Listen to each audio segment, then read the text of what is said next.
last time you explained me how you got to the concentration camp somewhere in Germany, Sachsenhausen, and one day you saw how your brother was taken to be the train. You saw the last coaches of the train. The last part of the train. Yes. And what happened next? Okay. So it was in the year 1945, and I was happy, I spoke about it, to have my brother with me in the same camp, and he was very active in the hospital of Sachsenhausen, and he gave me always food, and he helped me also sometimes with dress and with shirts, and so he helped me very much. And one day I was sitting, I came from somewhere, I don't know, it was already about 4 or 5 o'clock, and 2 Germans approached me who came from Berlin, because Sachsenhausen is about 20 kilometers north of Berlin, and one of them was so friendly, he put his hand on my back and he said, "Run quickly, quickly, you will maybe be able to see your brother, because they liquidated the hospital in Sachsenhausen, and maybe you will be lucky and you will still see the train, or maybe the train didn't leave yet." But of course, I immediately started run quickly to the place from the hospital, and to my regret, what I saw was the last parts of the long train turning to the right, and this was the end. I have never seen my brother again. It was just a few seconds that I saw that, and the more so it made me very sad, because my brother was still my brother, and help and great support, although he was 2 years younger than me, and we went through the whole terrible, we were hidden in Tlohepole and in other places, and we were very much exposed to death many times. So my brother... May I ask you a question? How it comes that this German officer knew that you have a brother, knew you personally? How was your position against him? How come that you could go suddenly and go and look at him? Because to people who were not there, it looks like you were in some kind of prison, but it doesn't sound like you are in a prison or in a cell. No, I was in a very good question. I was in a concentration camp, but these 2 men were not SS people.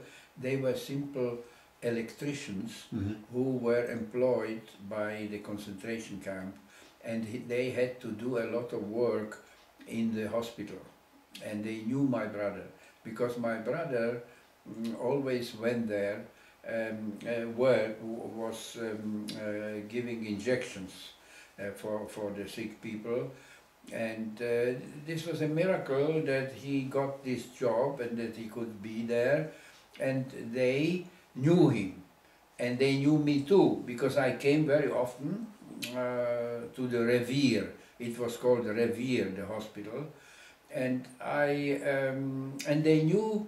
So it was a good sign that they were still in this hatred, in this terrible period of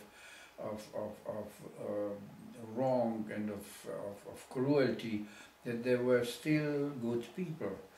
So, and not only that he put his hand on my back, but he kind of tried to quiet me down, and this was a very nice gesture.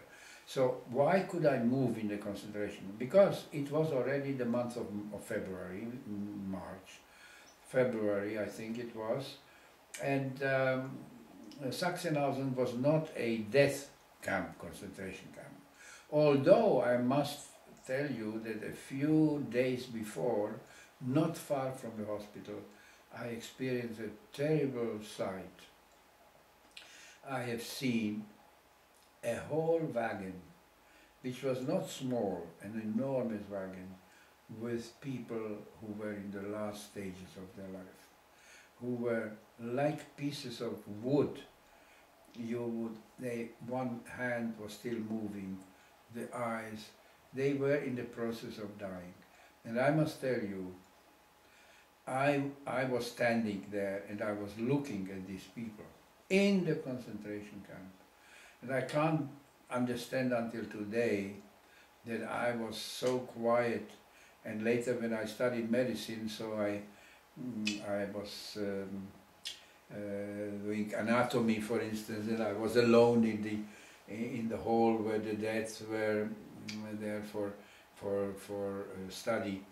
And when I came to Žilina, to the cemetery where my mother and my father is written that they were there killed, so I was at night already. It was starting to be dark, and I was walking in the cemetery where I had so many dead people, friends from Žilina. When I was now in the year 1980 or 2000, it was, I don't know when.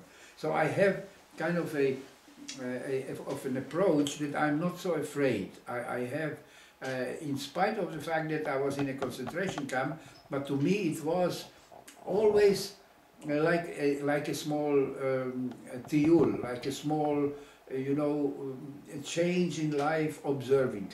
I don't know whether I told you, and this was the most terrible experience in Sachsenhausen, that we were in a Jugendblock. I don't know whether I spoke about it. No. But in the Jugendblock, there were Ukrainian boys, they were Polish boys, they were Russian boys, there were people who were at maximum 19 years old, or 20, 19. And I was the head of the Jewish table. And the Jewish table, which we got still some kind of food, because we were treated a little bit better, the Jugendblock. And once the Ukrainian boys, they were the worst. They always cursed and said words which were terrible. Еврейский, blyad, zalupa, and they put into the snow stones and they threw it into the faces of some young boys, Jewish boys. And we were, of course, the table which was the most downtrodden, the most suffering. And once each head of the table got a function, and I got a function Brandwache. Brandwache in German, the Russians say Brandwache, means if a fire would explode, so I would be responsible and to help to extinguish the fire. And the Ukrainians couldn't take it. Oh, Yevrei, blyad.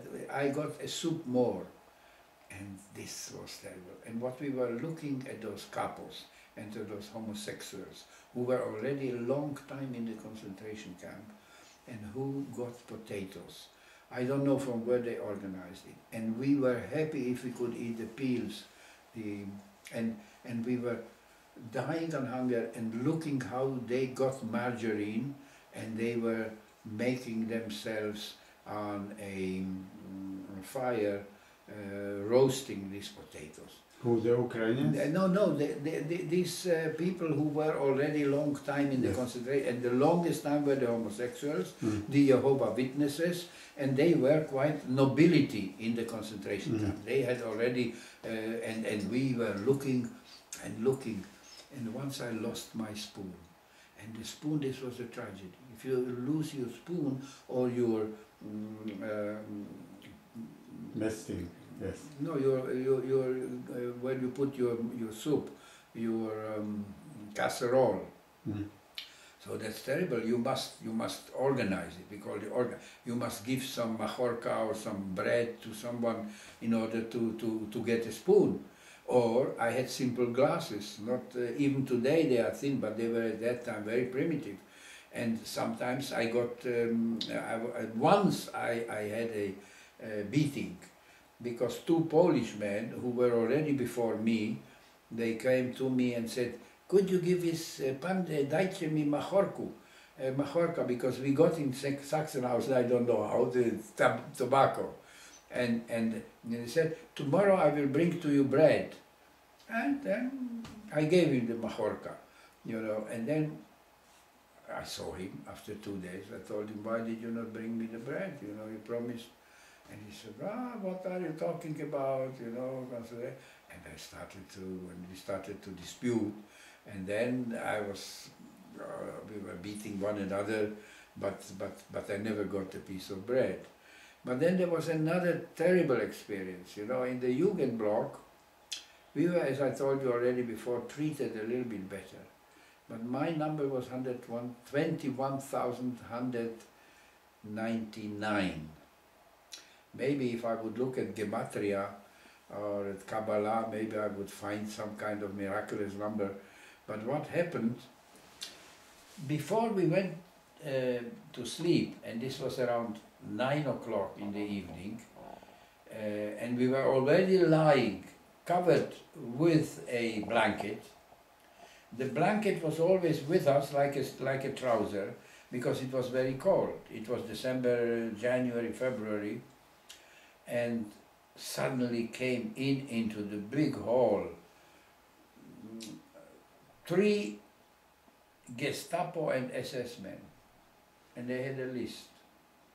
They made light, and they were calling 115 raus, 128,000 raus, and this went on every night, and I was frightened to death. This was one thing that I was really frightened, because these boys never came back. They took them for experience. And I must say, I was a child of the Czech, you say, Szczecina, you know, the child of luck, because I never got a hit from the Gestapo or from assessment. Once I asked some kind of a naive question, a tall assessment with a big dog, like this as concentration camp dogs, these Vlčáci, these wolf dogs. And I asked him a question, and he looked at me and he said, Mensch, it was a miracle, schieß den Wind. It means disappear. He could have shot me, you know.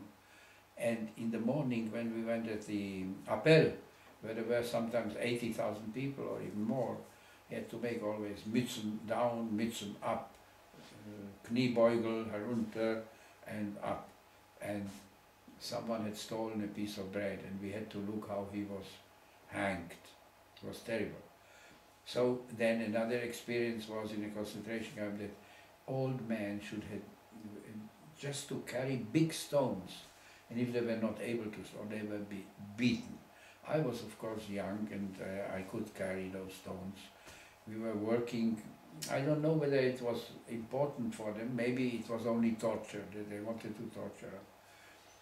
But this episode with my brother, this was really very, very depressing. And now I thought, who knows where he's going? Because we knew already about Auschwitz. We knew already that people had been sent to die and not to work into Russia or into Eastern Europe. So, and I didn't, of course, realize that we were already on the threshold, na Prahu, the threshold of the end, because we were always afraid. Angst, this is an English word also, German. Yes. Fear was dominating, and finally I had a support in my brother, and suddenly this last support disappeared also. And then we had to wait another month until 2 months, I think. And I must say I was lucky. Never was my number called. It was called, as I told you, in Žilina, when this head of the concentration camp, Marček, liberated me, and I don't know today why. And it was a pure miracle. And suddenly we hear on the 23rd of April that we have to be prepared on a long trip. And someone found a piece of bread, and people were killing one another because of a small piece of bread. I just remember this scene, and then suddenly we opened in the escort of many SS people on the road to somewhere. I did not know. I just saw later names like Wittstock, Parchim, and then Krivitz, and then Schwerin. It was Brandenburg. Brandenburg is the part of Prussia, where also Berlin is located. And we went by foot.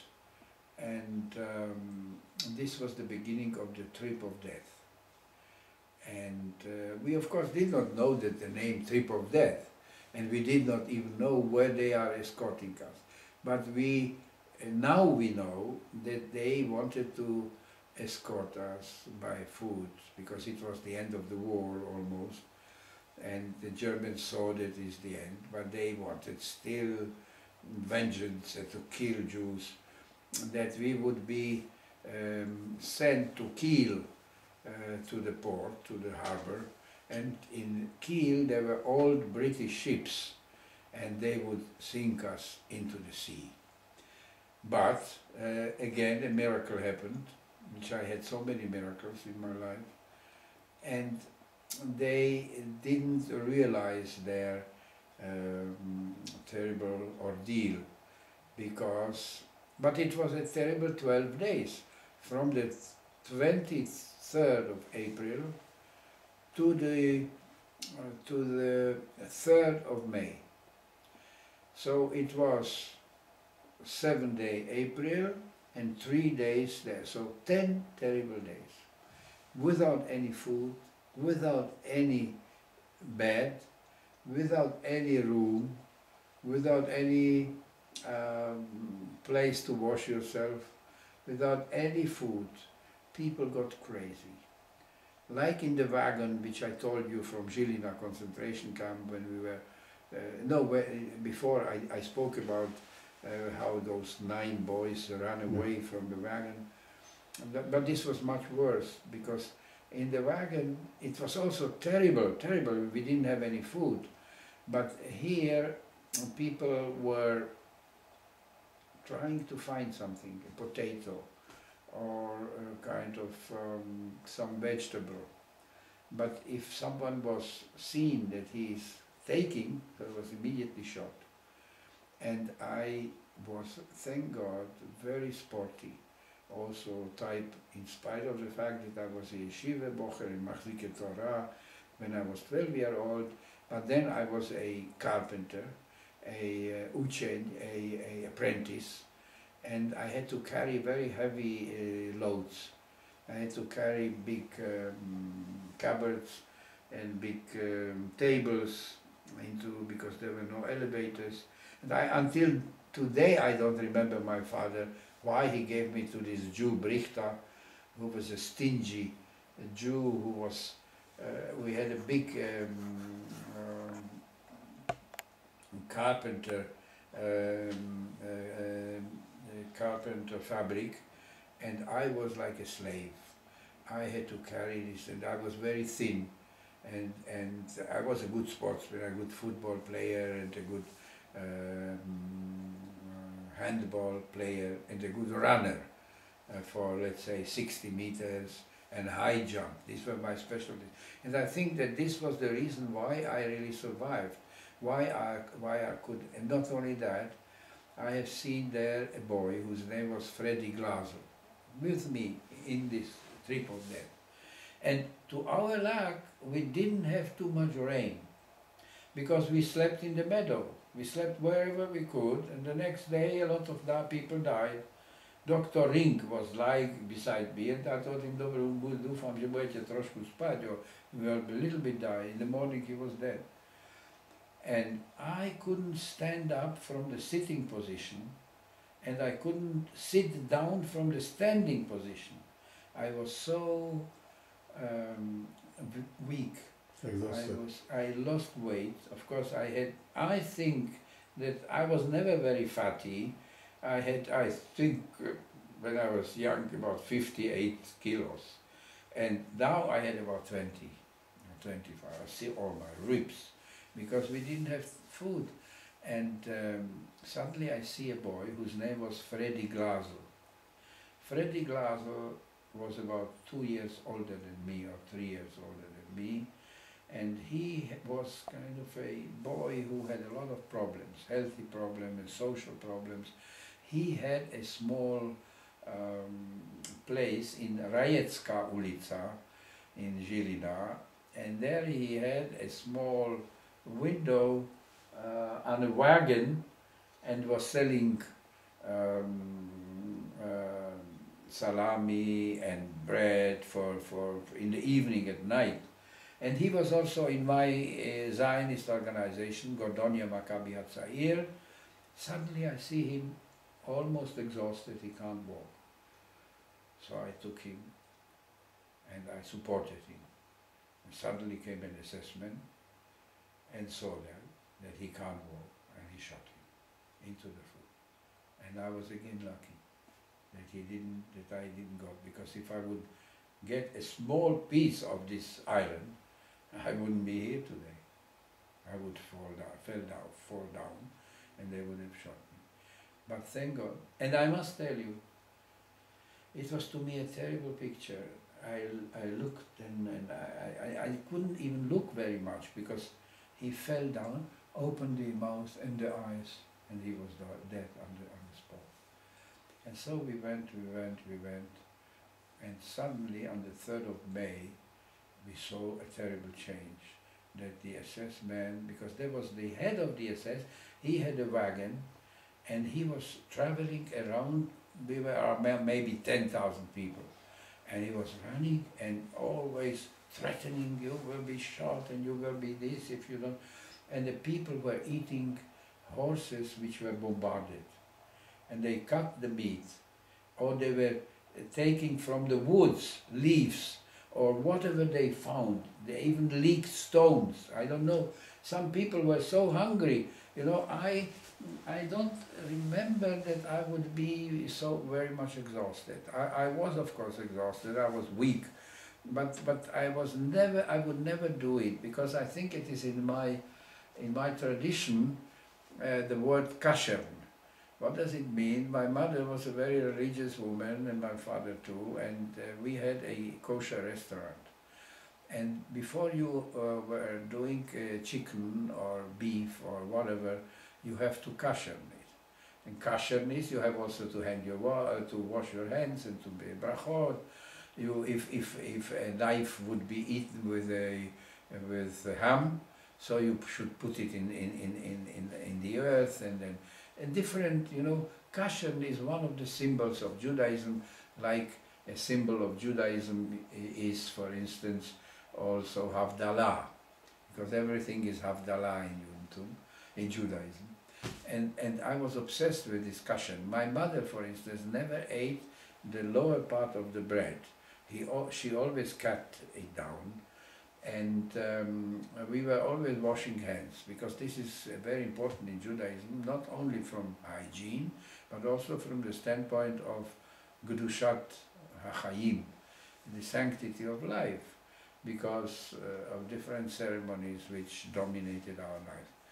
So I was, of course, after the death of Freddy Glasel, I was absolutely depressed, and I met another boy, Dejo Farkas from Žilina, and I met Hansi Hersch. I told you about him. He was a good-looking boy who was the best ping pong player, and he was a son of a proprietor of the greatest hotel Remi in Žilina, and he couldn't take it. I saw him.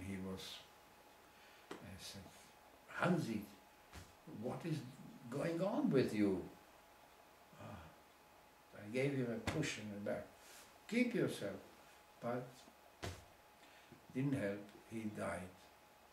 And another Jew, Mr. Fischer, we called him Fischer Baci, he was standing in the second row of the Orthodox synagogue.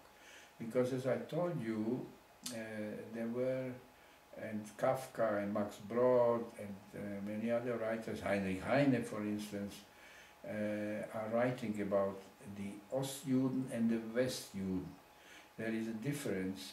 The Ostjuden, they were real Jews who kept the mitzvot, who spoke Yiddish. They were also not religious people, but they lived like a folk. They lived in their Jewish habits. But these Westjuden, they were absolutely not interested. They were assimilating. There was a Dr. Spaniol in Žilina, who is today, there is a square of Dr. Spaniol because he was the founder of the hospital, of the eye clinic. He was one of the best specialists in Slovakia of eye surgery. And he was always standing with my friend Hansi Weiss. His father's name was Hermann Weiss, and with another doctor, he had a Röntgen Institute, and with another lawyer whose name was Mr. Schlesinger. And they never came to a synagogue. They didn't care about Judaism whatsoever. And so I belonged to this Ostjuden. Although my father came from Levocha or from, many Jews and many Czechs came to what was at that time called Podkarpatska Rus. Some 100,000 Czechs lived there, which after the Treaty of Trianon, it was given to Czechoslovakia. And there were some 130,000 Jews. By the way, I just came from Uzhgorod, and I came from Mukachevo, and I came from Korolevo, where I was born. But I was there only 2 years as my childhood, and we came in, and my mother was born near Bardejov, but we still belonged to the Ostjuden. The Ostjuden were those who lived east of Michalovce, of Bardejov, of Stropkov, of all these cities. And from where did they come? They came from Galicia once, because this was Austria-Hungary at that time, and they spoke Yiddish mainly. So there were about 20 families in the Orthodox community who were Ostjuden. Mr. Farkas, he was the shoemaker. There was Mr. Elias, who was the spediteur. There was Mr. Katz. And these were the best Jews. They were very poor, but when someone was sick, they went and stayed the whole night with them. But they were sitting in the last rows of the synagogue because they were socially low. They were not, but they were also loved because they were very nice people, very good Jews, and hard workers.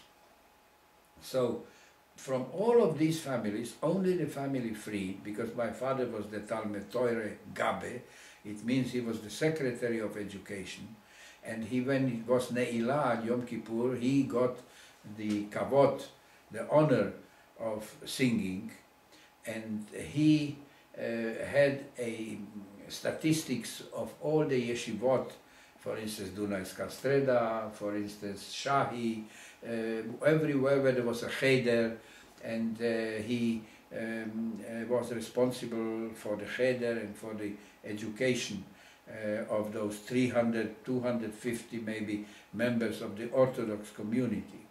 And only the family Fried had 2 sons who finally got doctorates.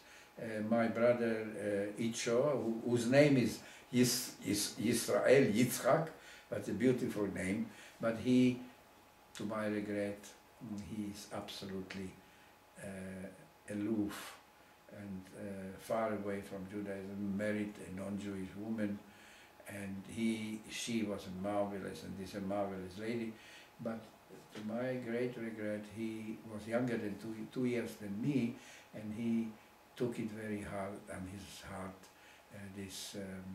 the concentration camps and the hiding, and I can't speak to him about these terrible things, because he wouldn't be able to sleep, and he has this what we call the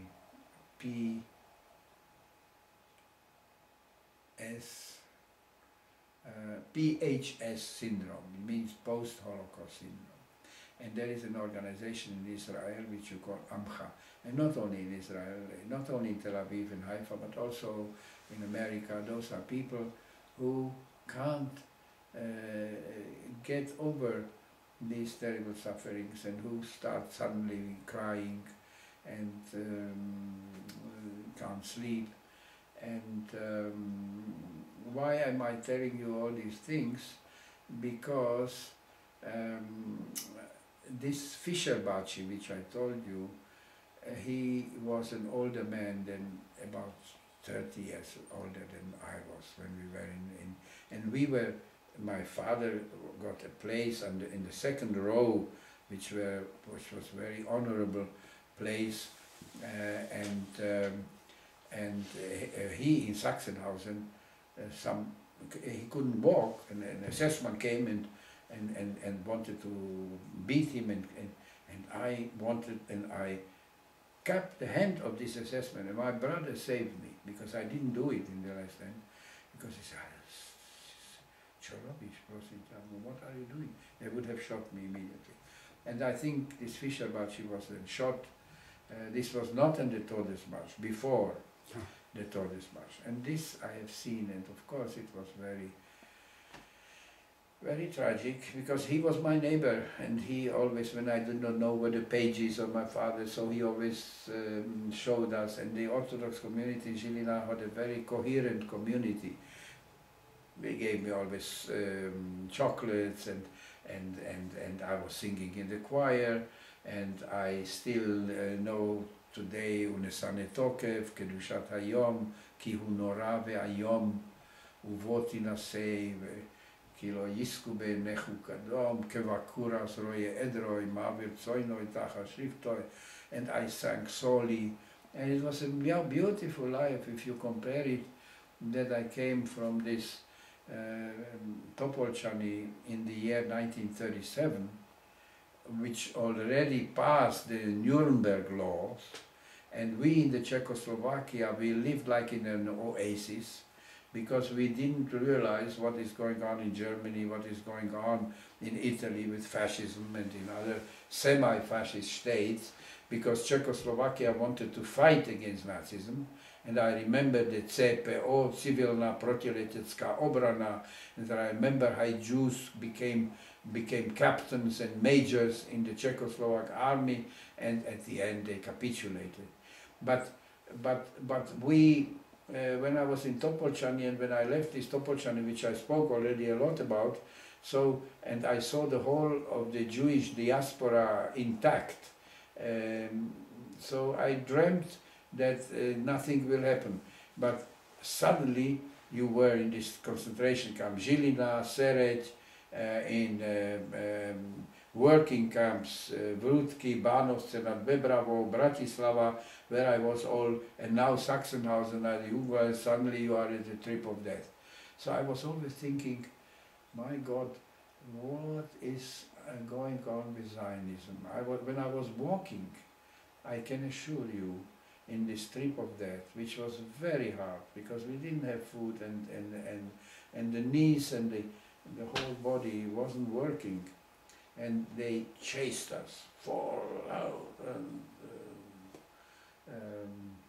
Los, Juden, Bande, and then I was thinking in my heart, what a pity that we don't have the state of Israel, and I hope that in the future we will have our state. I'm 100% that I'm not lying, that I thought about that. I thought, well, God, He must give us something because of the suffering. And if you ask me whether I was religious in the concentration camp, I can't say that I was, because there were Jews who kept Pesach, who kept Hanukkah, they knew, or they didn't eat bread even, although they were hungry, and they had to give it to someone else. And but I had, I would say, innate, it was in my heart, in my soul, this Jewish education which I got, and this was what is so written in the Psalm 118, Lam min ha-mitzar karati ya, anani bemerchav ya, Adonai li lo ira, ma ya'aseh li adam. I think that this was deeply entrenched in my soul, and therefore, and I wouldn't say that I was a Lamed Vavnik. I wouldn't say that I was better than any other person. And at that time I certainly didn't think about it. I even did not think about those two angels which I saw when I was a small boy. I came to it only after, when I came to Israel, and I spoke with the religious people, and I told them that 10 times in my life I escaped 100% death. So they told me, this is Zchut Avot. Yes, you have Zchut Avot. Because my grandfather, Netanel Lauer, was a Malzever Rebele, a small Rav in a very small village which was called Malzov in Slovakia. And he had 16 children, I already said that. My sons Jonathan and my son Danny, they know something about it, but they don't know it in depth. And they don't know that my dear mother, who was the 16th daughter of this Netanel Lauer, and you see here a break on this picture, because from all the pictures which I had, I lost. We had marvelous, there was a photographer in Žilina, and his name was Rembrandt, the firm was Rembrandt. And when we were small children, they made marvelous pictures, and we were very nice two boys. And we didn't realize that my mother, Yehudit Julia, she was called, was the 16th daughter, and born also there in Malzov in Slovakia. And you see here, this picture is broken. Come closer, please. And why is the picture broken? Because when there was this terrible scene in the Czechoslovakia when Slansky was murdered, and 9 other Jews were murdered, and also non-Jews. For instance, the foreign minister was also murdered by Gottwald. So I had to run away, because Zev Shek, who was the chargé d'affaires of the Israeli embassy, I told you I worked from June 1948 to June 1952, full 4 years at the Israeli embassy, and he told me, Shanyo, ty musisz rychle zmiznąć, because at that time there was a transformation from a friendship of Czechoslovakia into a hatred situation, because Soviet Union realized that Israel is not going to be influenced by the communist Eastern world, but more tending to America. And so when I was on I call it the long day, I told it, and now I spoke 3 days ago with President Havel, because there was, he got the prize of Franz Kafka, and I came to him and I told him, you know, I was with your uncle, but his uncle had something with fascism, and he was a homosexual, and he listened, but he didn't react. He gave me, looked at me, and a lot of photographers made pictures of it, but I thought that he would be interested and ask. And we were 3 days and 3 nights from Jindřichův Hradec, in the Czech Republic. There were 3 Croatians who came to pick us up at the Wilsonovo station on Sunday. It was a terribly rainy day in October 1952, and I took this to my heart, this picture of my mother. And I didn't realize when I was bending at night, I was lying down, it was raining all the time, so this was broken in the half. And now this is the one picture which I have from my whole family. I have, of course, of cousins. So, and this was my mother here, the taller. So what is important that my sons and whoever is interested in it, that they should know that they are from a certain yichus, what means from a certain nobility in Judaism. Although my grandfather, some people say that he had 16 children, and one, I was now in Prešov, and there was of the chief rabbi of Israel, Rabbi Lau, his father was a rabbi in Prešov. He came from Poland, from Galicia, I think, and I spoke to Rabbi Lau.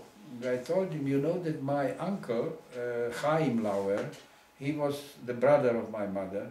He was a dayan. He was a cantor in Prešov, and he had a beautiful voice, I heard. And now when I was in the synagogue where he was singing, and where he was supposedly a dayan, but Rabbi Lau told me no, he was not a dayan.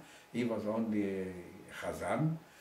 So I was standing at the lectern, at the pult, in English lectern, where you lecture, where he sang, and I was moved, of course. So why I am telling you all this history?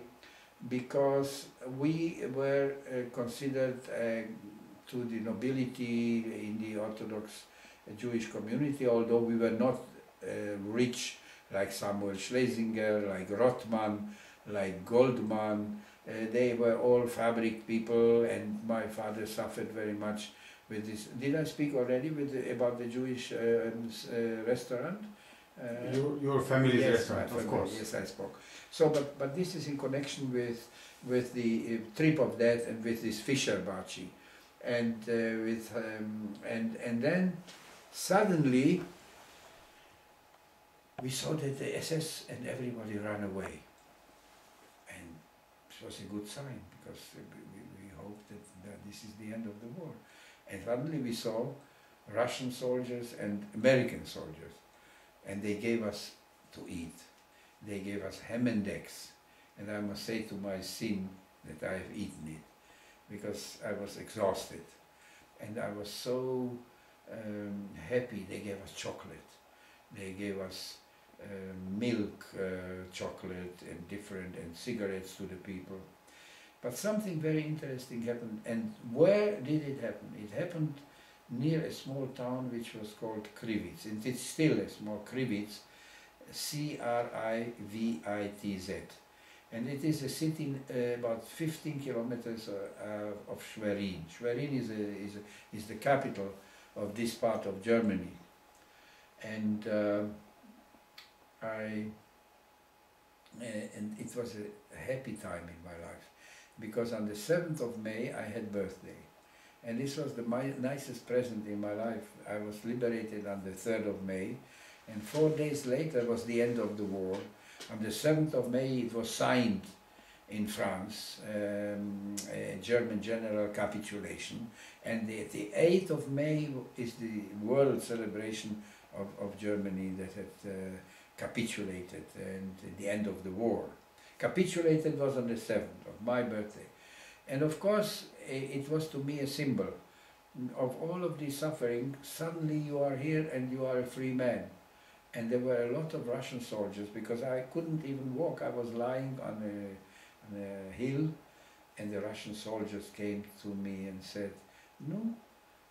And I understood a little bit Russian, because my father came from the Ukraine, and they spoke very similar like Russian, a Carpathian Ukraine, which is Russian. And when I was now in Uzhgorod and Mukachevo and in Korolevo, which is fascinating. I must speak to it to you later, because I came to exactly to it was Sukkot, and there were about 300 Jewish people. We thought with my son, with Jonathan, who is the lawyer, we went to see the place where I was born, where we had the hotel. There was my Meir Fried, the father of my father, had a big hotel near the railway station in Kralovo nad Tisou, it was called, in Czech. And now it is a ruin. But my son was so enthusiastic about it. And we came to Uzhgorod, to the capital, and we thought that there will be no human being. We knew that there is some. But suddenly we saw at the center of the city, we asked, was here somewhere a synagogue? And a non-Jew told me, yes, go here for 100 meters in this big theater, there is now a celebration. We came in, hundreds of Jews in this poor Ukraine today, and suddenly come to me around, oh, Professor Fried, you are from, you know Rabbi Barash, of course, I come from, and they pulled us and we went dancing in the rain of Sukkot. It was a marvelous experience. I can't forget it. The Jews were from where? The Jews were from Podkarpatskarus. From there, they were born in cities like Uzhhorod, like Korolevo, like Vinogradov, which was before called Sevlush. Vinogradov is like, and they came together to Uzhhorod. There were hundreds of Jews there, and the rabbi was absolutely hypnotized by me. I don't know why. Yes, you must come tomorrow to the Torah. But I came only for one day, and it was very moving and fascinating. But I'm sorry that I'm jumping so much. Now, what happened? I was liberated. And now I was still 19 years old. And I think that I celebrated my 20th birthday without great parades. I did not, but suddenly I saw a Russian army high officer, an older lady, and this was something very special. Sorry, for these 4 days from March 3rd till 7th. Where you been? I was in Krivitz. I was in this city but where you stayed in fields. I know. I stayed in a Krivitz, a city. We came to the city because this is a place where there are a lot of lakes, I know. It is called Mecklenburg. Yes, I was yes, there. Mecklenburg, yes. And then we were about 300, 500 meters away from Krivitz, from the city. There was a synagogue, there were Jews before, and suddenly I saw at the main square a house. And I went up to the highest level of the house, and they were Hubertus coats, those green coats which the Germans carried, with a Jupchen, with a Jacre, and I saw 2 big luggages, and the big luggages were gilets, and I lie down, and suddenly I see hanging big hams, but I didn't touch it. And then there came also other prisoners, and I took those 2 luggages, and I'll tell you later it was stolen by the Russian soldiers, because they were always asking, Imiesh Chassi, they were always looking for a watch. Yeah. And now suddenly I came out from this house, and I see a kitchen of the Russian army, and they were giving food, for the soldiers. And immediately I recognized that she was a Jewish lady. She was about already 45 or 50. She was a polkovnik.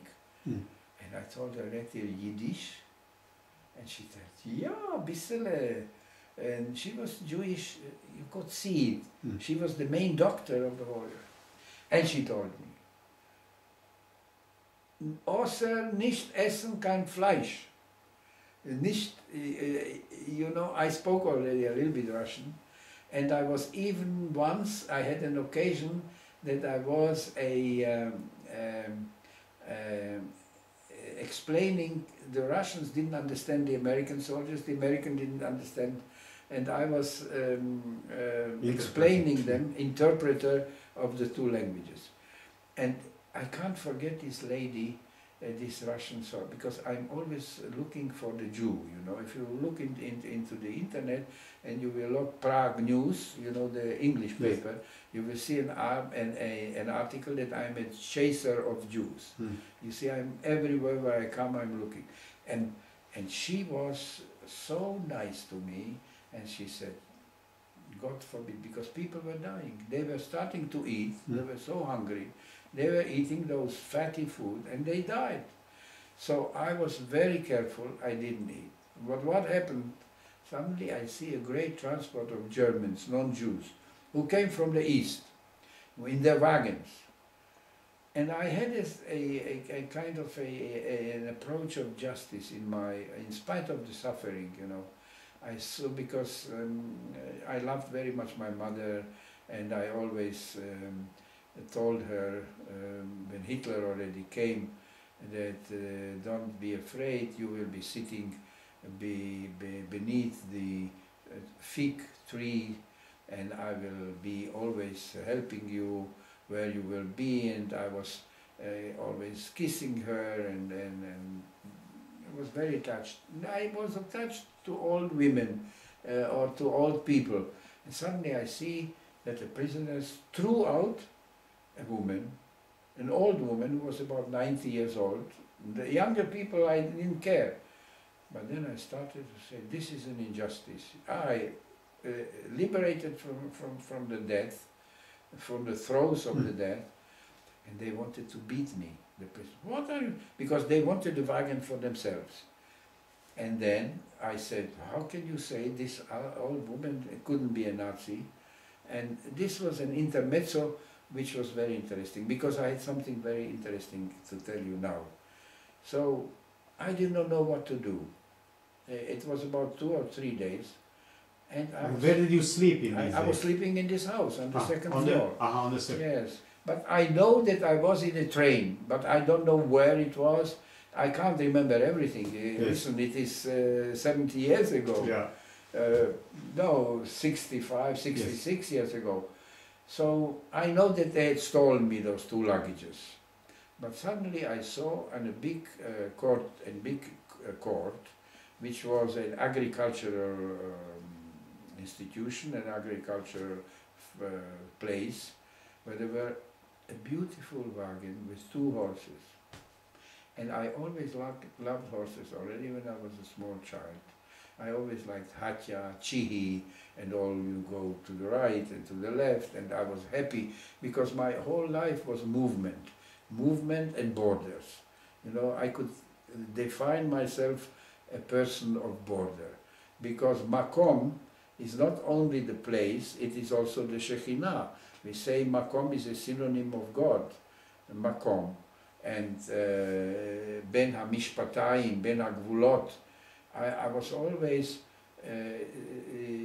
admiring to sit on the side of Polski Cieszyn, Czeski Cieszyn, on the other side it was Poland. It was, and now I saw this, and I had a bicycle, and I liked to make trips to Strechno and to Rajec, and as a child in Gordonia Maccabi Hatzair. And now I saw this, and they were abandoned. And I said, my God, so firstly you have to give them to eat, to the horses. But they were really not very meager. They looked very nice. And what did I do? I sat down and I took the horses and the wagon.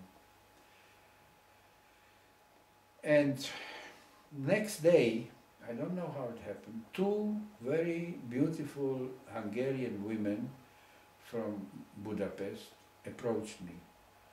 And they asked me, could you take us? You know, I said I would like to go to Berlin, but Berlin was absolutely destroyed. Yeah. And I was standing about 5 kilometers from Berlin on a high mountain, and I was looking down on Berlin. And I was, again, Ben HaMishpatayim, I was again like an idiot who is standing. What is an idiot? A person who stands between the crossroads. He does not know where to go. He Yeah. doesn't know what to do. And then these two women went with me, and I went always to other courts, to agriculture and to feed the horses. And we went to Berlin and farther, and suddenly we had to sleep somewhere. So we went into a house which was empty. And I've forgotten to tell you, when I was in Krivitz, so we didn't have bread, we didn't have, so I always went to the German, I knocked at the door. And they were so frightened, the Germans. They said, ich nicht Nazi, ich nicht. Ich bin nicht neugierig, ob sie Nazi sind oder nicht, ich möchte nur ein Stückchen Brot von ihnen haben. Nein, dort Nazi. They were always, and then they gave me a piece of bread, or sometimes they didn't have even that. But I remember that I didn't feel like, you know, our enemies, that I would say now I would, you know, you have to give me, or that when I saw a group of Sudeten, the Germans, when I came back, and they had a sign of N, which means Nemets, I never came to them and I would say, ah, you bloody Germans, you know, you have now the same fate as we had, you have chosen, chased us out, now you are chased out of because these were the Sudeten, or the Polish, 10 million Polish Germans, and from Russia. So I'm just telling you my mood, but something happened, something terrible, which I don't know whether I should say it, but I think for the sake of truth, it is necessary to speak about it. So you see, now when I'm thinking about the trip of death and after liberation, it is not so tragic like when I was in the concentration camp. And I suffered very much even while I was talking.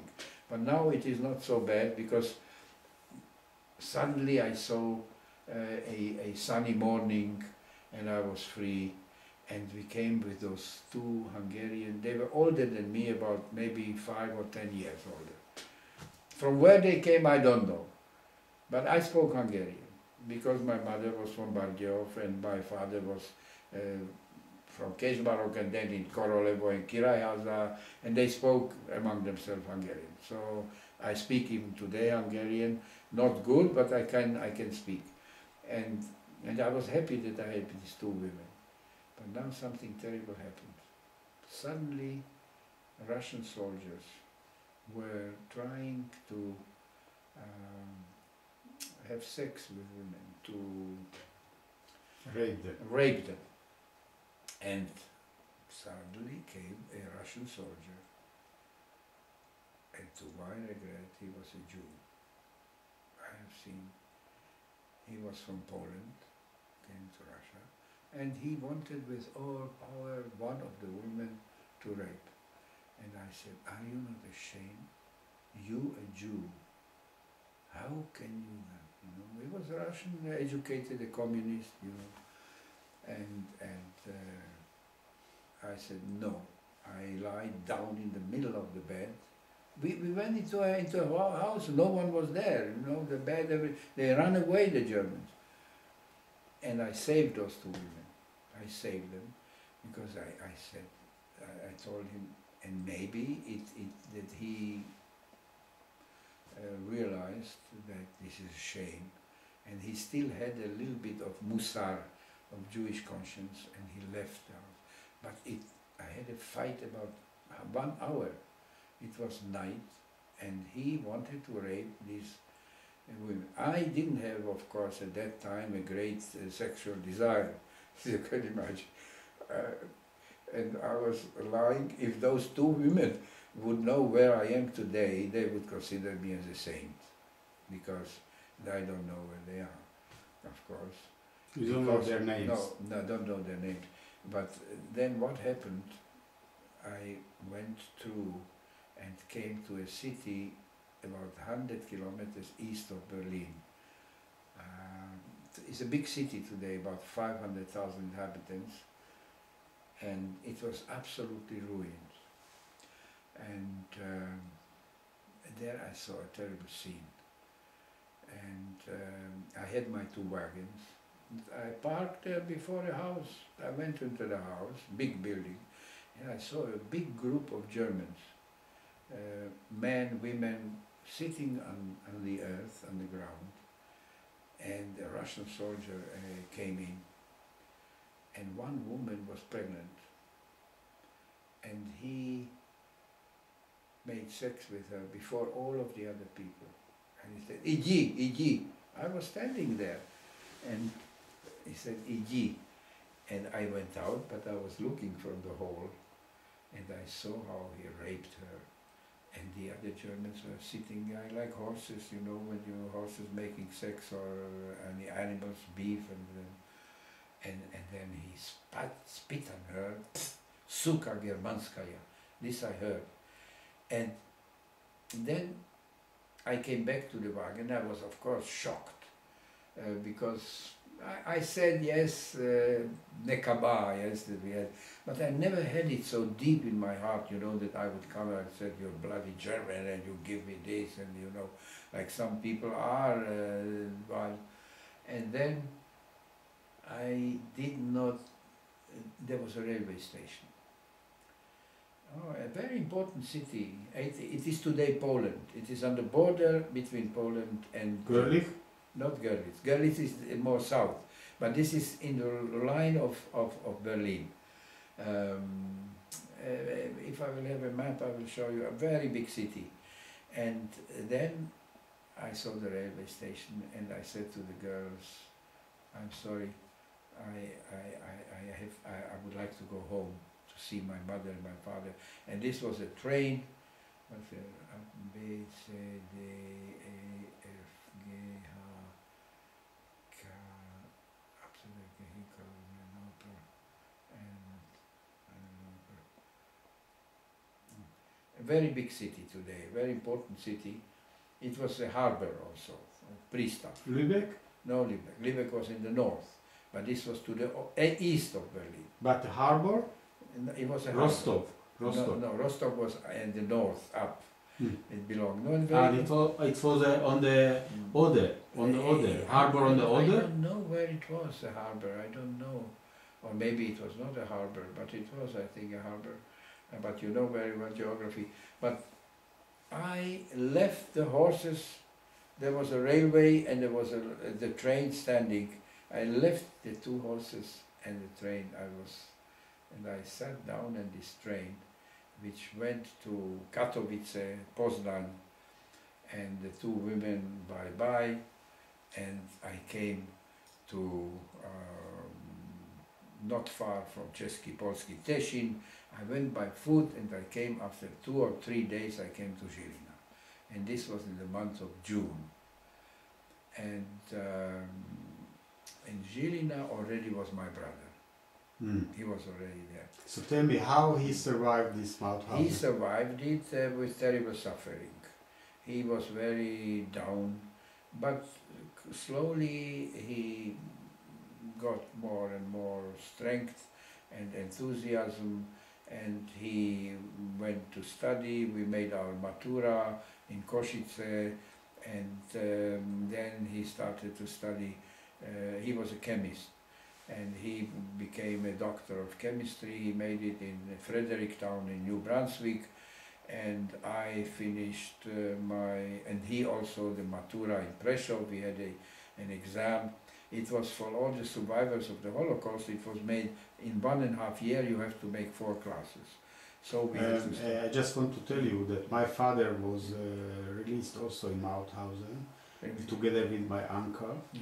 And many Jews from Dunajska Streda ended there, mainly men, because they came with the Hungarian and the Austrian army, and they ended at Mauthausen.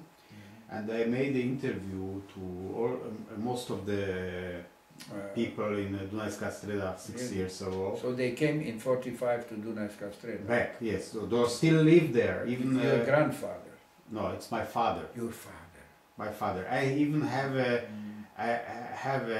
paper from American army that my father was released from concentration camp Mauthausen. Very good. So he should get money, but he is not alive because they are paying something, the Austrian government, you know. okay. Yes, yes. No, they marched Yes. actually from my father from Romania and my uncle from Poland to Yeah. they marched through Austria to Mauthausen all the Yes. way in 44, 45. 44. And they So heard it- horrible stories, like Horrible. horrible stories about Mauthausen, including cannibalism. So this was, yes, people ate and they drank urine, and it was terrible. And he, I shouldn't speak about it because I wouldn't like that he showed it. He does not. He still today he doesn't like to speak about it. It was forbidden to say a word about concentration camp. And but all in all, I was because I was such an athlete and such relatively strong constitution, and also psychically and relatively well balanced. So I survived and I came to Žilina, and now I did not know what to do. I started, didn't have any money, we waited always my parents will come, and suddenly I met the previous president of the conservative neological synagogue, Dr. Marton, who came from Buchenwald, and he told me, I must tell you, I met your father in Buchenwald. He was he made us always very happy and listening to his stories and singing, even in concentration camp, and in the last month was a razzia, and he was shot and dead and died.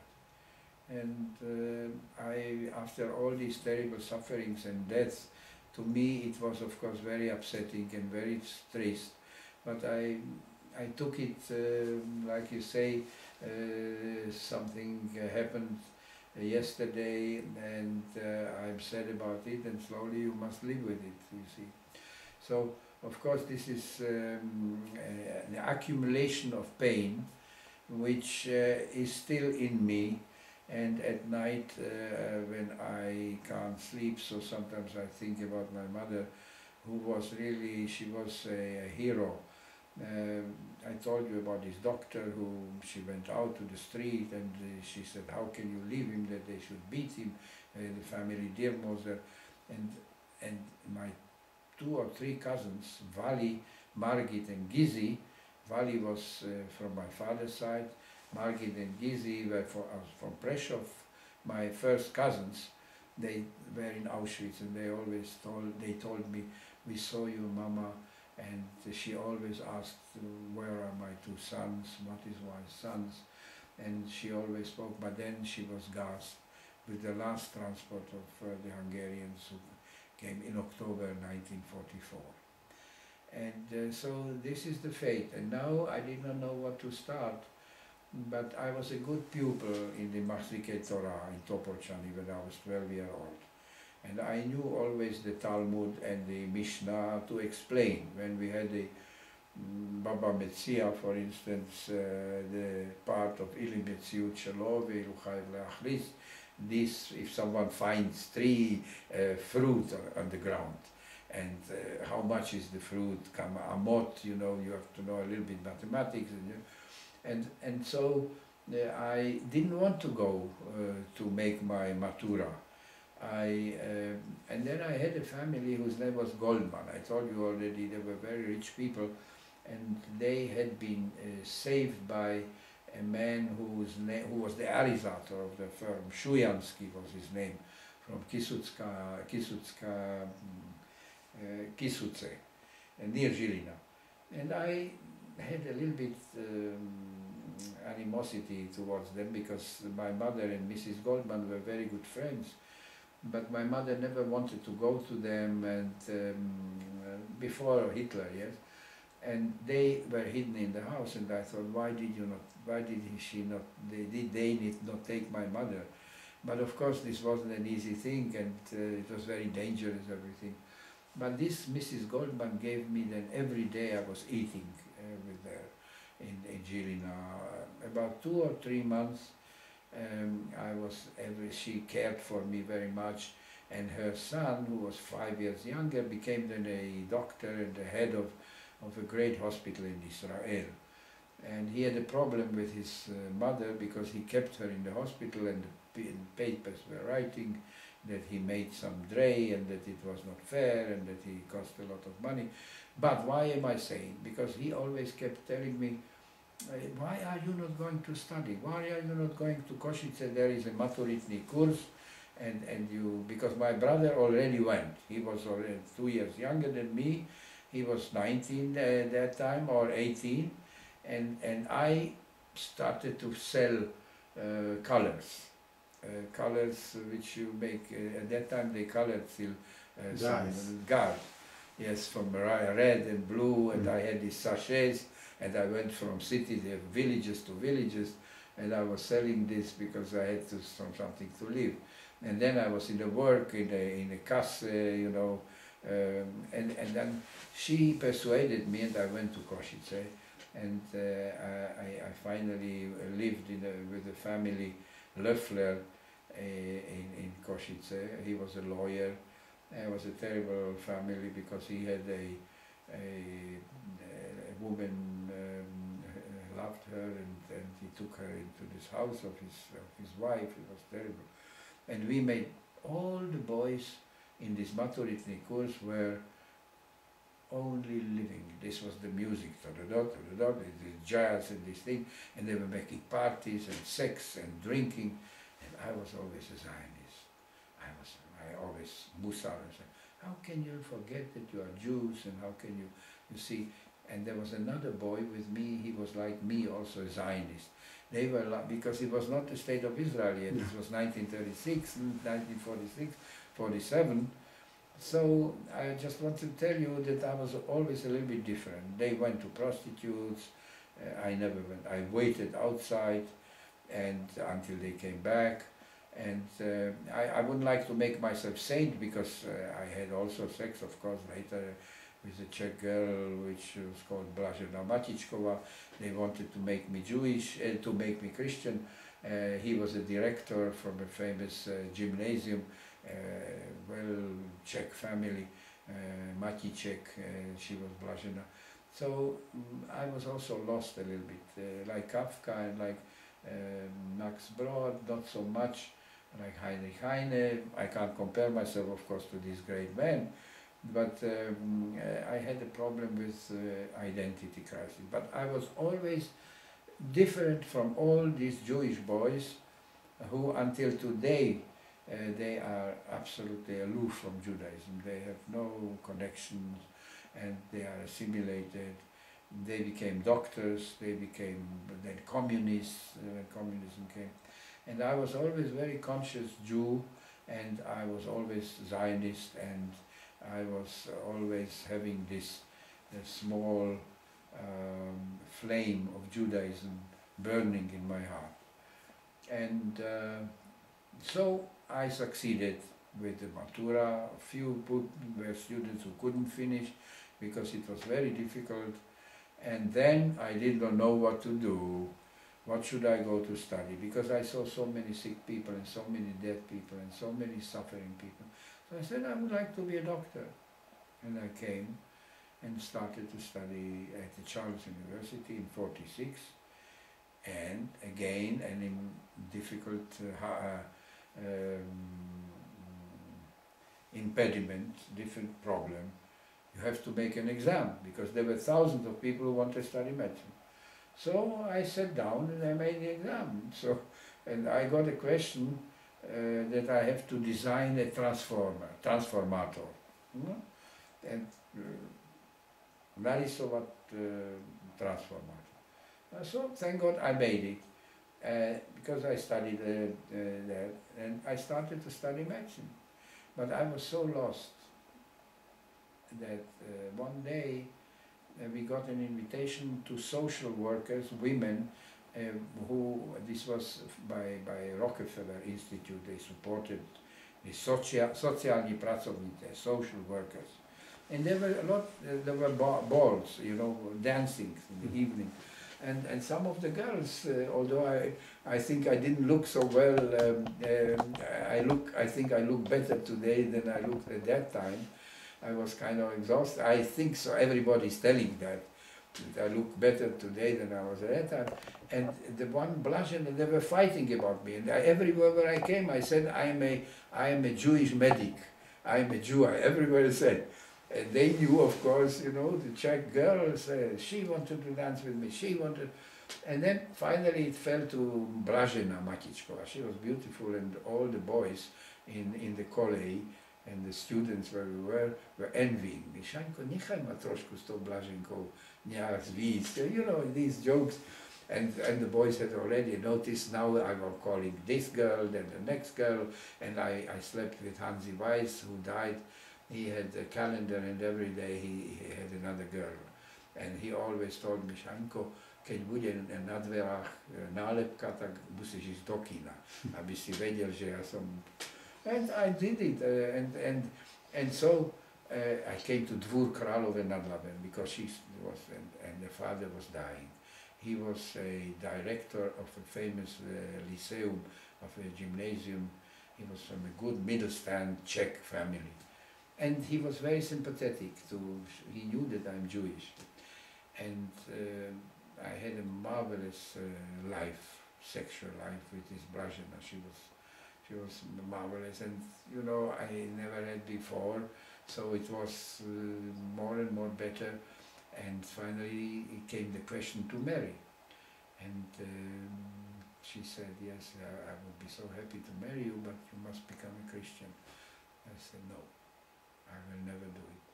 And I had also this crazy idea. I remember I said, if I would have to change my religion or to go to Auschwitz and to die, I would say I rather would die.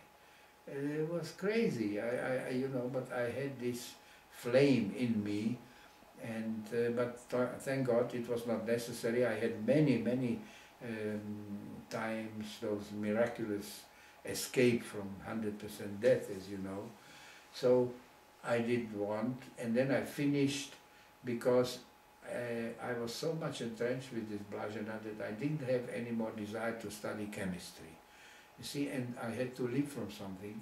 And in 1948, there was the creation of the State of Israel. And somewhere I saw that they are looking for a Jewish boy to work in the embassy. And my boss was the Kultur attaché, Dr. Uri Naor. He was a Czech Jew, a friend of Kafka, and I did not know that at that time. He was born 1892 or 1893, but in 1948 he was only 55 years old, 60. And I did not know about Kafka, I didn't know about Heine, I did not know about all these things. And what was my, and they said, okay, you can work. He was always smoking a pipe, and he was a very good journalist, and he was the attaché culturel of the Israeli embassy.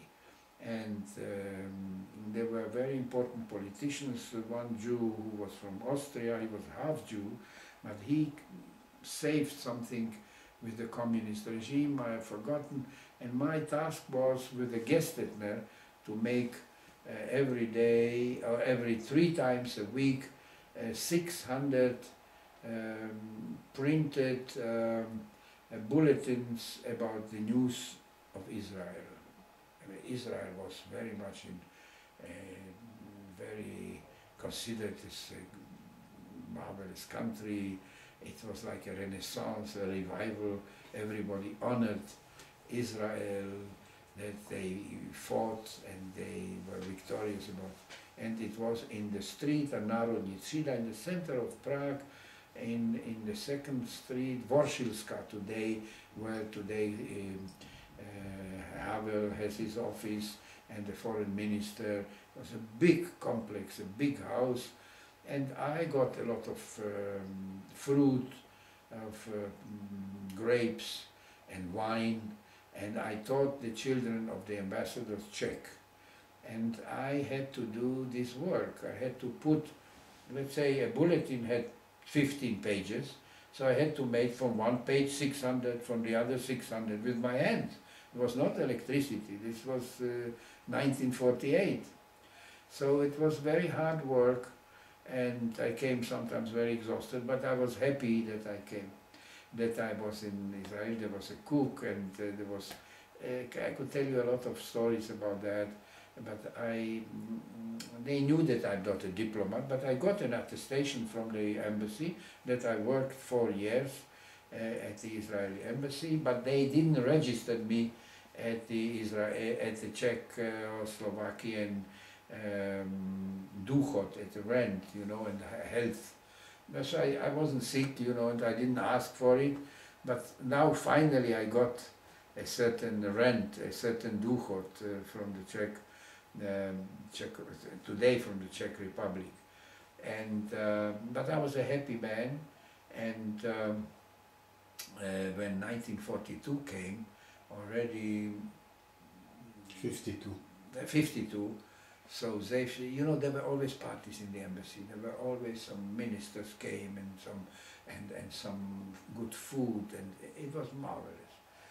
And then there was a Jewish girl. She fell in love with me after I had this Blazheda, and she was very beautiful. I don't know how it was, but came to Zev Sheket. I had a Zutfleck here, you know, and he said, "No, Shanyo, ty si to ale sekáš." He was from Prague, you know. And then, ale teraz musím ti říct něco velmi vážného. Ty musíš utéct, protože jsou za tebou. STB. Why? Because he was an Israeli diplomat, so nothing could happen. There was a scene with the Israeli, with the communist regime. I've forgotten his name. He was from Shomer HaTzair, but there was a process, and he was two years in prison. I know, is it? You know, you heard about it. I know, yes. And I will remember. Yes. Because this was actually in Israel became a big crisis of the left-wing parties. Yes. Of Mapam. Yes. What's his name? I don't know. Yes, he is very important. Yeah. But then finally, so I said to my brother, who was married already. No, he married in 49. Yes, so in this time, 49 he married, and I was working from 48 to 52. He married a non-Jewish girl, Vierka Yareshova, and he's very happy with her, and she saved him his life. And many times, because he was very sickly all the time, sick problems. And she is now about 80. She's 2 years older than him. She's my age of 85, I think. And Zev Shek told me, Shanyo, and I lived with a family whose name is Dirka, D-I-R-K-A, in the Krakowska. First I lived in the Krakowska, near Warszawska Náměstí, and then Vesmečkách. This is immediately... I know. And this Dirka, this was a family of communists from eastern Slovakia. And his son made now this film of this idiot Uri Herz, you know, who says, why should we be Jew? He made a film of a family, of a Sudetendeutsche family. Now it goes in the films, you must see it. The family Habermann. It goes now, and he lives here, this Uri Herz. He is from Kežmarok, and he writes always in the paper that that's an idiotic thing to be a Jew, religious, why the Jews they abandoned the Judaism, and that he reads the Bible, but the Bible, this is always just crimes and killings, enemy of the Jews. His name is Uri Herz. He's a famous regisseur. But he's not a Jew. He's a pure Jew. Yeah. He's a pure Jew. But he has this attitude that he's against. He lives here, 100 meters from my apartment. 150. You must see the film Habermann. It goes in all cinemas today. Okay. And there is also something about the Jewish woman. And how did I come now to it? I don't know. How should I find So you lived... Yes. Then suddenly I had a cousin in Vienna. And his name was Alexander Kaufteil. He was my second cousin. And he is still living today in New York. He's a very Balzedoki, like you say, a person who is a very rich man. Yes. And he was a businessman, and he had already in Vienna a firm which was called Catex, Kaufteil Textilien, and he lived in the Obere Weisgerberstraße, I still remember number 16. And he got to know that we are in Prague, his two cousins, and he was very attached to the family. And it so happened that he got to know 3 Croatian men in Vienna.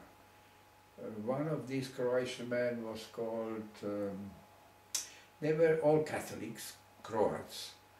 And they, the Croats, have a specialty, like you say, co Czech to muzikant, so Croat zna hranice. They, because of the Turks and so they were. And suddenly I got a phone. So I was studying now at the Pedagogická fakulta Karlovy University, because I didn't want to finish medicine. I wasn't interested in chemistry. And you know, there was a saying, wer inscribiert und nicht krepiert, der promoviert. A person who inscribes into medicine and he does not die, wer nicht krepiert, as he will finally become a doctor, because he will make the exams many times. But I didn't want, I wanted to study history. I wanted to study education suddenly. And, but I could not, with medicine it was very difficult because to work and that.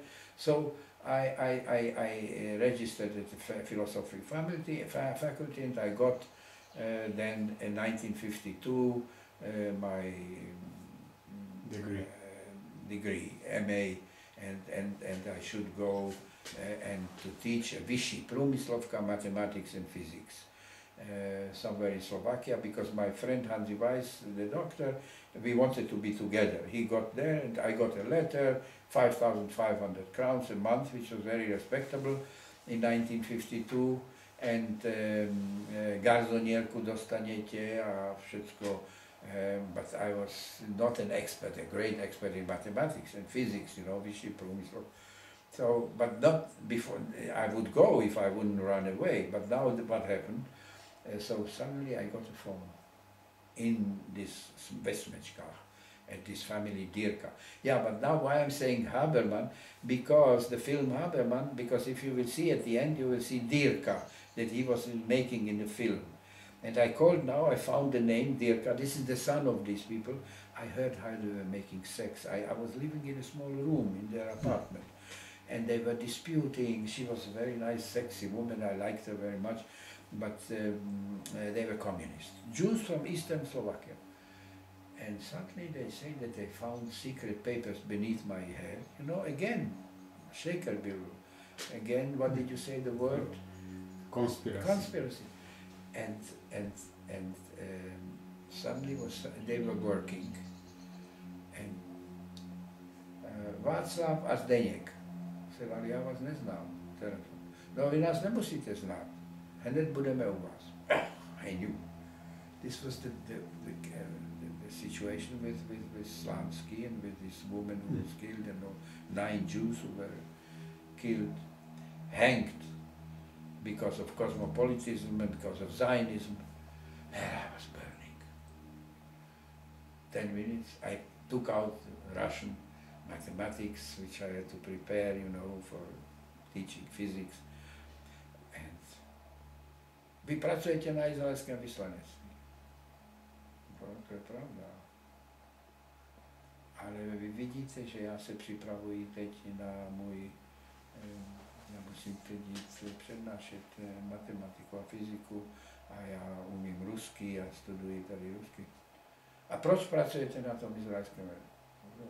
Protože nemám rodiče a já jsem v Svazu české mládeži, because I had to sign Svaz české mládeži. They asked me Sasha, ty si ještě nepodepsal, so I had to sign. This was dangerous, and the professors were Jews. Klima, he was an expert on Hussitism, and I came to him and said, vy jste ale židovského. He didn't want to answer. And his daughter is now in the Israeli embassy in Tel Aviv, working as a secretary. She has a Magen David, and her father was a pure Jew. and now I was very frightened. And they said, proč tam, to nemám rodiče, já musím z něčeho žít, pravda, I kdybyste tam pucovali hajzle, vy byste neměl pracovat na nepřátelském velvyslanci. No, jsem povedal, no dobré, ale já už teď už budu končit a tak nějak. And I think that I succeeded to persuade them that I am studying Russian, that I know Russian language. And I told them, můžete se přesvědčit, že já jsem velmi dobrým žákem v kroužku, because at that time were circles, you know, there were about 15 students and we were studying Russian and občanská nauka, history, Husitism and different philosophy, historický materiál, Marxism and dialektický materiál, all these things, Engels and so. And I think that I succeeded. And 5 days later, or it was already, I got a phone. And the phone was from Seraphim. Now I know, one was called Seraphim, this was a Slavic saint, Svatý Seraphim. Seraphim mluví. Máte být v neděli, this was I think Tuesday, v neděli máte být na Wilsonovém nádraží ve 3 hodiny. Váš bratranec vás chce zachránit. A buďte připraven. I said to my brother and his wife, they didn't have children yet, and we came at 3 o'clock. I was terribly anxious, I was fear, because if they would have caught us, we would be either killed or we would either go to the Dolly, and we took the train. They said, yeah, Seraphim, and this is Ilya, or what was the name? 3 Croatians. Nemluvme o ničem, they spoke Croatian Czech. And I did not know that among those, there were about 7 people. And one was the brother of Havel, the uncle of Havel, of Havel's father. And we came to Jindřichův Hradec. It was already 5 o'clock, half dark a little bit. And Jindřichův Hradec was the border to Austria. And there were 3 zones. První zóna, druhá zóna, třetí zóna, and we had to pass. And they gave us signals like frogs. Quack, quack, they made this, you know, that you have to be.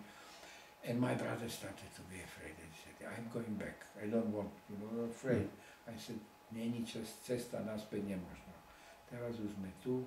And we started to speak in Jindřichův, pánečku, ten zátopek, ten jim to dal tam v Helsinkách, a on vyhral 3 medaily.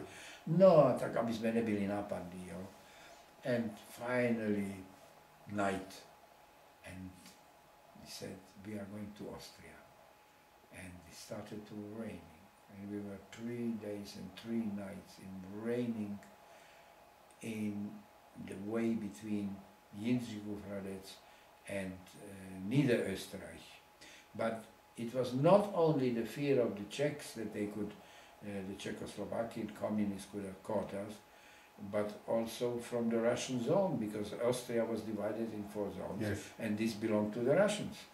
And they knew they had instruments, nushki, and they cut always the trees, and we didn't see anything at night. It was so dark, and everything was water, jwack, jwack, and suddenly in the middle, I did not know that he was Havel.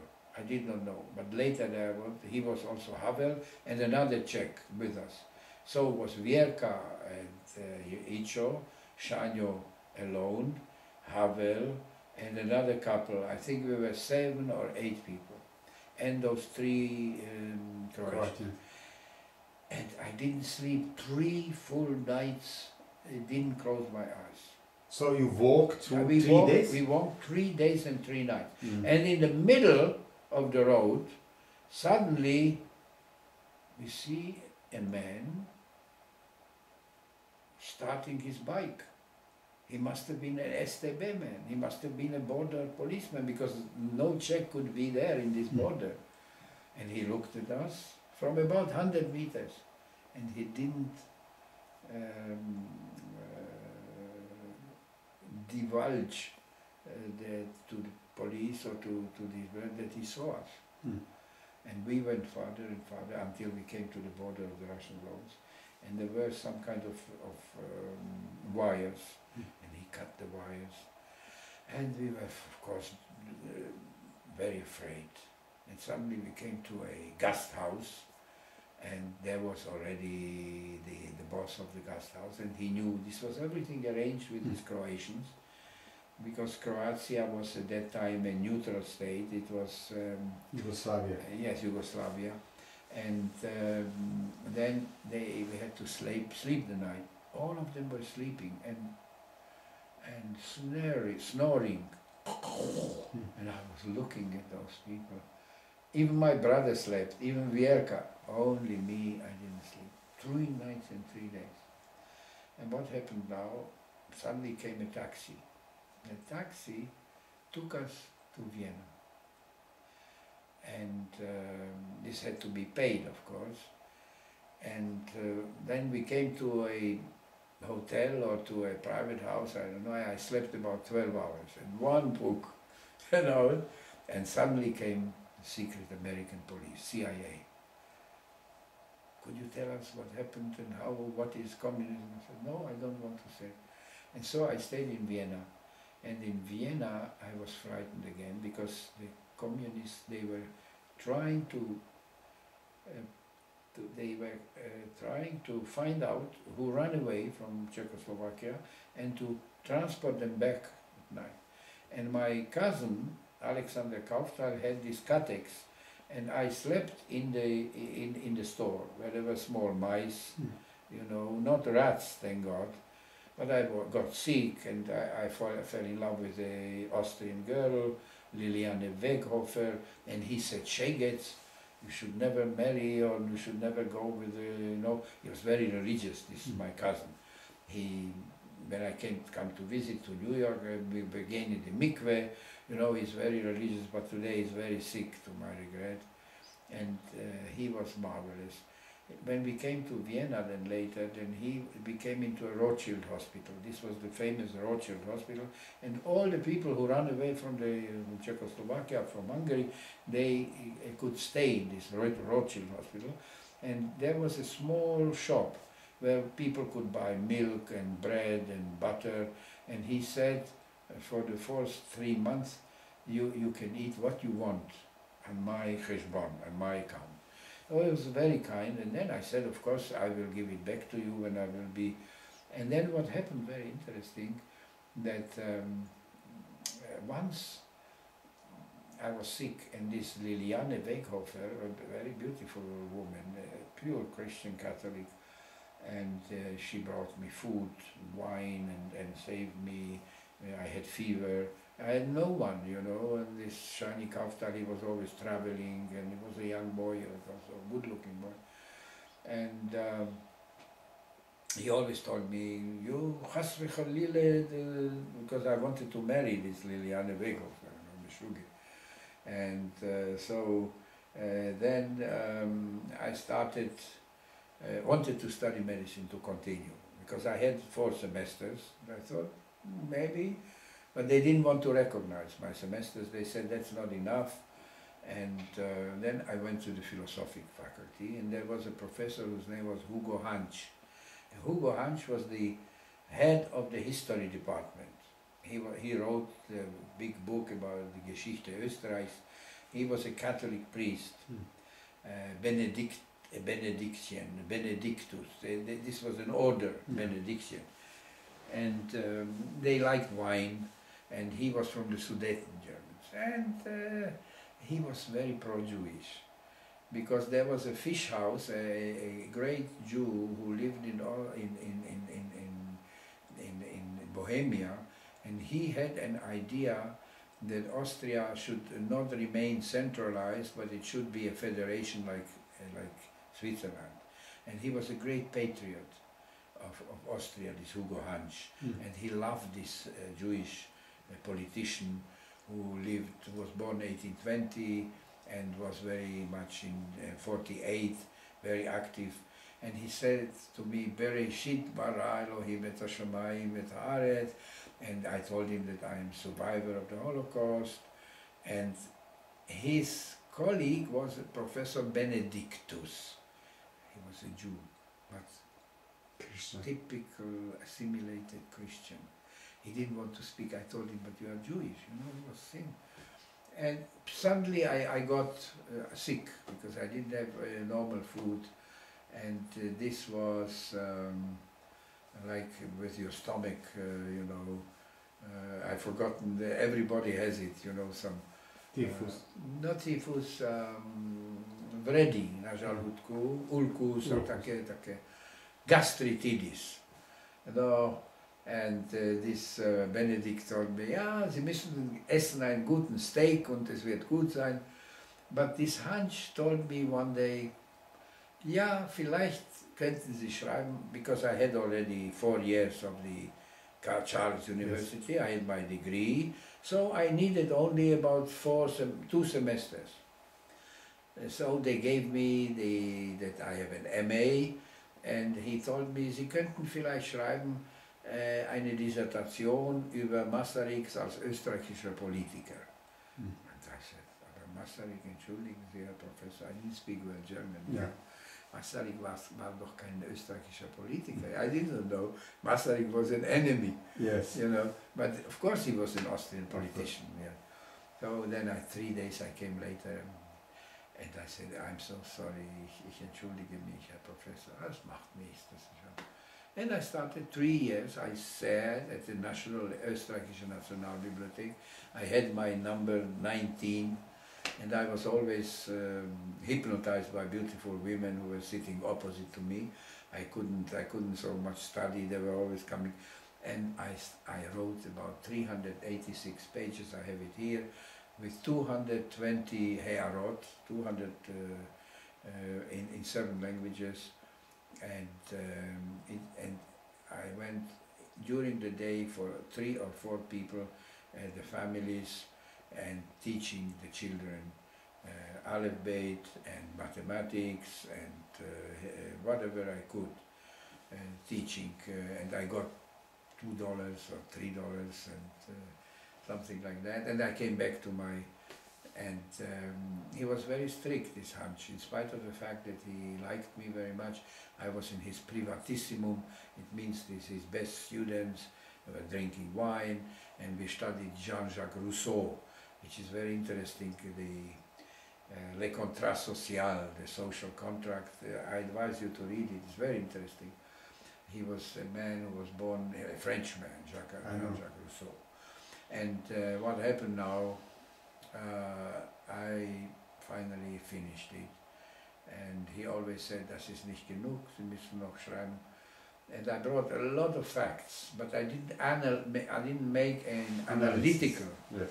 You know, I made more or less from 3 institutions, from Český sněm, from the Austrian Parliament, from there were an institution which was the Hungarian and the Austrians together in Budapest, and I wrote about all these things.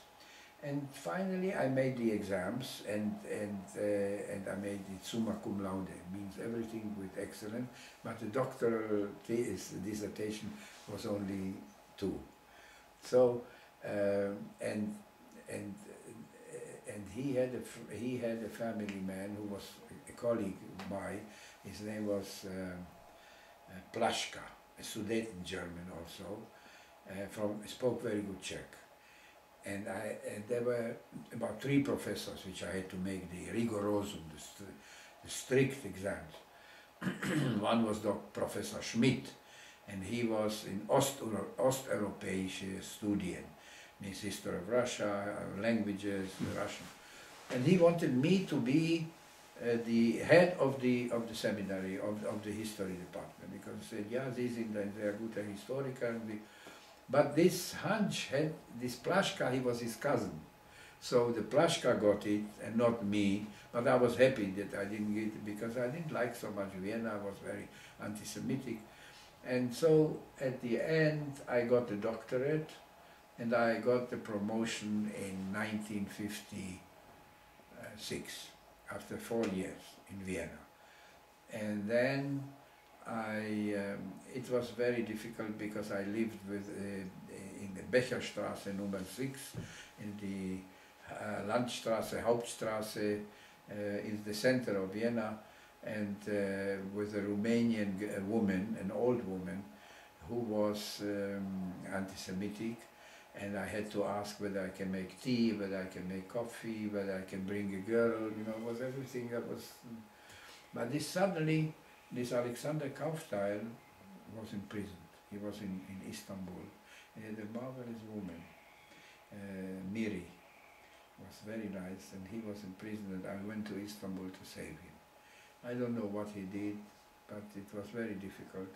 I stayed 2 months in Istanbul, and one day before he was in prison, he said, "Shani, here you have a parcel, and you have to bring it to Berlin, and you will have $500 or something." So, no, I'm not taking any parcels if I don't know what is inside. I don't know. You know, maybe it was hashish, maybe it was upset because he was so good, he gave us so much, so he thought, I will do it, you know, I will be... So, to tell you a long story, he was about 3 years in prison, and I stayed with this, his wife, very religious woman, beautiful woman. We didn't have any relationship, sex or so. She had an apartment in the heart of Kärntenstraße, you know, the main street, Annagasse, number 3. Immediately at the Kärntenstraße, had an apartment of 20 rooms. And I stayed there, you know, in Vienna when I was, and she helped me very much. So, I am not sure whether you are interested in these things, but it is also a... part of your life. It's a part of my life. And so, finally, I started to study then international studies. I had a hub, I wanted to become a diplomat, because I was at the Israeli embassy, you know, I wanted... But then, finally, in '59, I got a stipendium, Milga, to Brussels. And there were other... May I ask you one question? Yeah. In this time when you were in Vienna... We must finish now slowly, we are speaking already 2 or 3 hours. 2 hours to 2 be hours, exact, yes. Less than 2 hours. Yeah, But yeah. what's interesting, Yeah, you said that yeah. you were Zionist, but Yes. you didn't think to go to Israel? Yes, this is a good question. This I have until today ill feelings, that I did not go, because many Jews, many young boys went to Israel in 1947-8 when they were fighting and when they needed human beings, but I didn't go. Because I was lost, you know, I did not know I had this blazhena, I had, you know, and I wanted to finish these studies, and I worked at the Israeli embassy. I thought that I have Yoitze gewesen. You know, the word Yoitze gewesen means that I made satisfaction enough that I work at the Israeli embassy. The salary was very low, this wasn't, you know, and so I didn't go to Israel. But I lived in the Israeli world. I lived in the embassy, you know, every day I came. Not every day, sometimes every 3 days a week, sometimes every day. So in the time of the greatest crisis of Israel, I didn't go to Israel. And although I was a Zionist, and I am a Zionist until today, I don't consider myself to be a post-Zionist, because we have the state of Israel, but I am a cultural Zionist. This is a big difference. I am in the spirit of Ahad Ha'am, in the spirit of Martin Buber, in the spirit of Moshe Hess, in the spirit of Pinsker, in the spirit of Masaryk, in the spirit of Kafka. Masaryk was also a cultural Zionist. He visited Israel in 1927, and he wrote very much about Zionism, and he said that Zionism is a spirit of the prophets of Judaism. And Kafka also, he wanted to go to Israel not as a political entity like Al-Parashat Drachim, who wrote Ahad Ha'am, the famous book where he criticized Palestine at that time, because we have to be a illumination for the world, from our prophets and from our culture, and not so very much to concentrate on the state issue. So to me it's more important to know Pirkei Avot, to know Tehillim, to know Mishlei Shlomo, to know the Torah, to be cultural Zionist. This is a big difference. I'm always, the Arabs must also find, although they were not really long, some hundreds years living it like we, but we left Israel, we left Palestine for many hundreds of years, and the Palestinians, the Arabs are living there, and there was an organization which was called Brit Shalom. For instance, Hans Kohn, Franz Kafka, this was everything, Uri Naor, these old people. He was attaché cultural, but there is a big difference between a cultural Zionist. Everybody likes, of course, that we have the state of Israel, that we have the Palestine.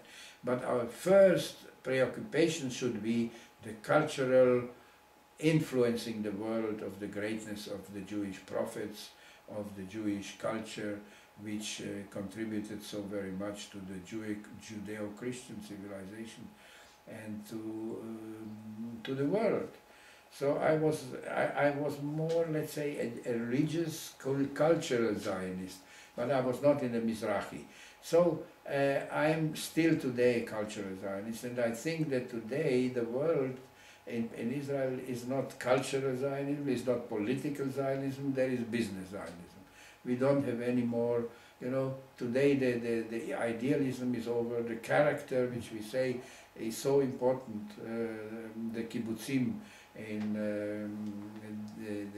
what was the first kibbutz in Israel, where he came, Dagania, Aleph and Bet, where this man came with the instrument, how to work. This is today a legend already. We don't have it. We have maybe one or two kibbutzim like that. So what I wanted, your question was very justified, but I answered you that I didn't do it. But immediately after, when I became a professor in Charlottetown in 1968, and that's fascinating that I met a Jewish doctor, Israel Rachmel, and on an island. I think it would be interesting even to speak about this other, my life development in my teaching of, and because I never abandoned lecturing about, when I spoke about Luther, or when I spoke about Pico della Mirandola, when I spoke about Erasmus of Rotterdam, wherever I always mixed Judaism to my students. And at the Catholic University, where I worked for 8 years at Mount St. Vincent, I was the chairman of the history department. When it came to speak about Luther and about Henry VIII and about Loyola, about Christianity and Protestantism and Methodism and different religions, so there were different students who were Methodists, who were Anglicans, and students who were Lutherans, and students who were Catholics. And I, the Jew, was between them, and it was very difficult. But when I became chairman and a member of the Senate in the Mount St. Vincent, which was a famous university, very rich Catholic university, with nuns, and they liked me because I was Jewish, so I got from the Jewish community telegrams congratulating me that a Jew became a chairman, you know. So the same thing happened in Charlotte on Prince Edward Island, because my first job was 1968 on an island, and this is Prince Edward Island. The state of Canada, Canada has 10 states like Quebec, Ontario, and it had also Prince Edward Island. Prince Edward Island was the founding island of Canada. There was the constitution written in 1868 of Canada, and I became the chairman. And this is fascinating history, very interesting to speak, because the dean was Saul Silverman there, and this is an island where there was no Jewish synagogue, never, but there were many Jews, and there was a Jewish doctor whose name was Israel Rachmel, and he was the most famous, and he is buried in a Christian cemetery. And when I came with Rina, so we said Kaddish on the wall, because he was, and I felt at their house, you know, this good food and this cooking and this eat, and I said, you know, it was a marvelous life. So I went through from this terrible concentration. Okay, Shani, so today it's 19th of May 2011, and we had our last interview few months ago, and just to remind you, we actually finished with the story when you left Austria and went to Canada, right? And it's not really you probably were a bit tired then, or a bit tired in the interview already because it was after 2 hours. Yes, yes. And it wasn't very clear what happened to you. So I would start from a moment that you decided to go after you studied in Austria, in Vienna. What have you studied? I studied at the historical department, history of Europe and the German language, Yes. and French and so on. Yes, and you and your brother, you were in Austria and decided together to go to Canada. That's right, yes. What year was it? This was, it's difficult to say, but it must have been the year 1950, the 1950s. No, the 1950s, I came in 1958 or something like that. Yeah. But I'm not sure. I'm a little bit taken by surprise today because one has to go into a story about my life, which is always a little bit not so easy, let's say. And I'm very grateful to you, Eugen, that you are caring and doing it so full-heartedly. For future generations, maybe it might be an important document about one life of a person who is a witness of the terrible 20th century, which I consider as one of the worst centuries in all ages, I would say. In the Dark Middle Ages or in antiquity, never had been so many innocent people murdered like in this terrible 20th century. And this we have to take in account when we are speaking about the history of any... But we are speaking now about your personal history. Maybe later we can speak about the history of humankind. Of humanity. And how do you see the future also maybe. Yes. But first, so if I understand, if I recollect, you studied in 5-6 years in Vienna. Yes. So it had to be about 56-7. Yes. You decided to go to Canada because you were asked to, or you? No, because I had my brother who is a doctor in biochemistry and who organized many institutions of medical, let's say, drugs. And he invented a drug also, Mandrax it was called, and he lived in Montreal. And of course I came to Montreal. It was a very heavy kind of a decision because I had a son whose name is Danny, and he was born in 1963, and he was about 5 years old when I decided to go to Canada, and he is until today. He has a certain ill feeling about that I left him, but I did not know what I could start in. One moment, you never spoke about your son. No, I didn't speak yet. Danny was born in 1963 or 1962. And who was your wife? You never spoke about your... My wife, I'm not going now to speak about family issues, I think. I would like to speak about facts of my life, but maybe I will mix it a little bit. Yes. So, in 1950, one second. Yes, I worked in Brussels when I came from Vienna, so I don't know whether I spoke about it. I got a scholarship from the Austrian government to study in Brussels. And because I made almost summa cum laude, although my doctoral thesis about Thomas Garrigue Masaryk, about his first parliamentary activity in Vienna, Yes. Professor Thomas Garrigue Masaryk, the first president of Czechoslovakia, I got this task to write a doctoral thesis. I wanted to continue study medicine, or the English say medicine, which I don't like the word. Yes. And, but then what happened, I came to Vienna and they didn't want to recognize my semesters which I had, and you know, biology, chemistry, physics, and anatomy and things.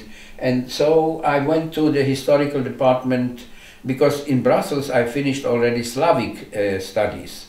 So I had two alternatives, either to be in the linguistic department or to go on with medicine. So, sorry, I don't understand. You, when you and your brother at 52, I think, you ran Yes. to Vienna. I think that's And right. there you started to study German first, and then you study in university, or not? No, not I immediately? didn't. I spoke already German in 1952. My German was not perfect, Yeah. because I worked from 1948 to 1952, you know, in the Yeah. Israeli embassy. Yes, that's you And- told me. Yes, and I spoke a few days ago with the ambassador, Yes. and I told him, אני היהודי שעבד 4 שנים בשגרירות, אתה זוכר את האנשים, you remember the people? I said, I don't remember now, it is many years ago. So when communism started, I think I told you about Yes. that, in 1948,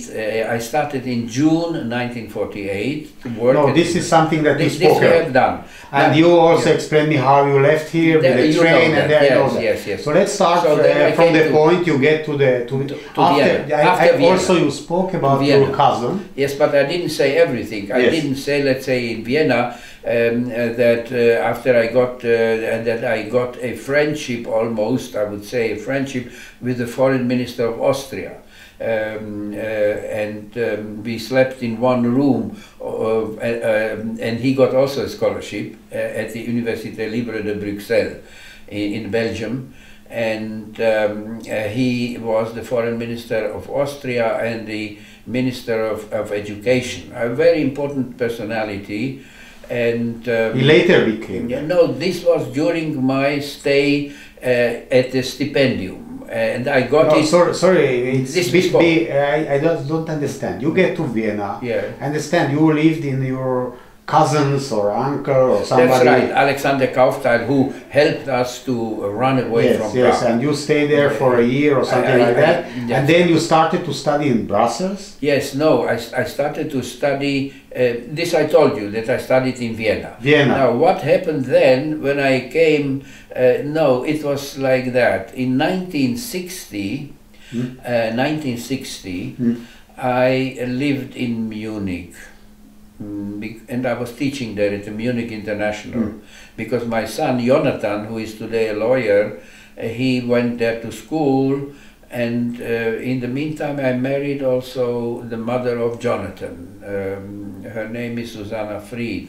You know, I have it a little bit mixed up. I must look into my curriculum vitae Yes. in order to know all the, because it is already a long time ago, but to make to be a little more punctual, I would like to say that when I came to Brussels after I finished the doctorate in Vienna. So you finished your studies in a history. Yes, I studied history, and my doctoral thesis was Thomas Garrigue Masaryk's first parliamentary activity in Vienna, 1891 to 1893. I have it here, 400 pages, 250 footnotes in 7 languages. And I got summa cum laude, and then because of that, they sent me to Vienna, to Brussels, to study international law, Yes. and to study French. And it so was when? What this year? was in 1959, 60, 61. This was 1951 until 1961. I understand. No, So, 1960 it was. so you learned about 10 years in a. No. I learned about one and a half year in Brussels. No, in Vienna. In Vienna, I wrote my doctorate for 3 years in the National Library. and together, because I didn't have any parents, Yes. I didn't have money, so I thought mathematics and Hebrew, and so in order to survive, because I had a very difficult life. But then, when I came to Brussels, so this was a different story. No, one moment. And you get married in Vienna? No, not yet. I'm mixing it up now, but I will come to it. Now, when I came to Brussels, so I didn't start yet to study there the Slavic languages, because I will tell you later. It was 1959-60 when I finished my stipendium, which I got from the Austro-Belgian government. Yes. And then in 1960, my son, one second, no, it has nothing to do with that.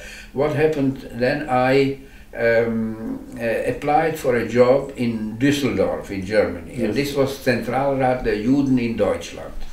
And Zentralrat der Juden in Deutschland exists even today. It is a big organization, because today there are more than 100,000 Jews in Germany. At that time there were only 25,000, and I was the cultural representative of the whole German Jewish community, society, and my task was to organize seminaries for teachers, for Hebrew teachers, and there were of course many Israelis among them, and I had about 40-50 teachers, and we had, and it was a very, I would say, positive period of life. I gave many lectures in Germany. I spoke about the history of the Czech Jews and the Holocaust and so on. In the meantime, in 1962, Dr. van Dam, who was the General Secretary of the Zentralrat der Juden in Deutschland, asked me, we were very close friends, he was an important personality, and he called me Shani, he said, you know, we made always jokes. He was a very nervous person, and but a considerable personality. He said me, you have to go to Paris. And in Paris, there is Moshe Sharet, the foreign minister, and you should deliver him a letter from me. So I said, okay, I'm pleased to go to Paris. No problem, and I came to Paris. I delivered the letter to Moshe Sharet, spoke to him shortly, and in the meantime there was a big get-together of the European youth, and at that time Jewish. I was the youth, the Jewish youth. I see. Yes, and there I got to know the mother of Daniel. Daniel is today 48 years old. He was born 1962, and it wasn't, let's say, coup de tonnerre, you know, the great love that you, but marriage of convenience. Marriage of convenience, and I am not going to speak about family problems. It was a fact. No, just tell me about your wife. She was a Jew, but she was European Jew. No, she was a Jew who was born in Brussels or in Antwerpen, but Belgian Jews. A sister, and the father was from Galicia, and the mother too. They were from Przemyśl or from somewhere, but they were already well established in Belgium. He had a bonneterie, made pullovers and different things from wool and from. He was relatively well off. He bought houses also and apartments, and we were together. I would say 5 years, and in this time I was Kulturdezernent des Zentralrats der Juden in Deutschland.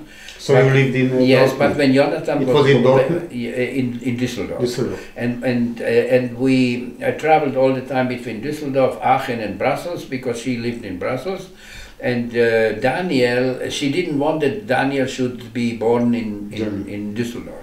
This was still after the war, 1960, so there were many sensitivities still. And I was already a little bit integrated in the life of Belgium and in Brussels. And after 1964, from 1960, I was Kulturdezernent. I was the head of, until 1964. So something like 3.5 years, 3.5 to 4 years in Düsseldorf. And then I decided that I would like to end, and I would like to go to Belgium. And in the meantime, and Dr. Van Dam was very disappointed, and he told me, why are you leaving, and maybe you would be able to become the head of the Jewish community in Germany. And I said, maybe I would, and maybe I made a mistake, and but I had also an ill feeling with Germany, and I didn't want to stay in Germany. So I came to Belgium, and then in the meantime I got a job at the Keren HaYesod.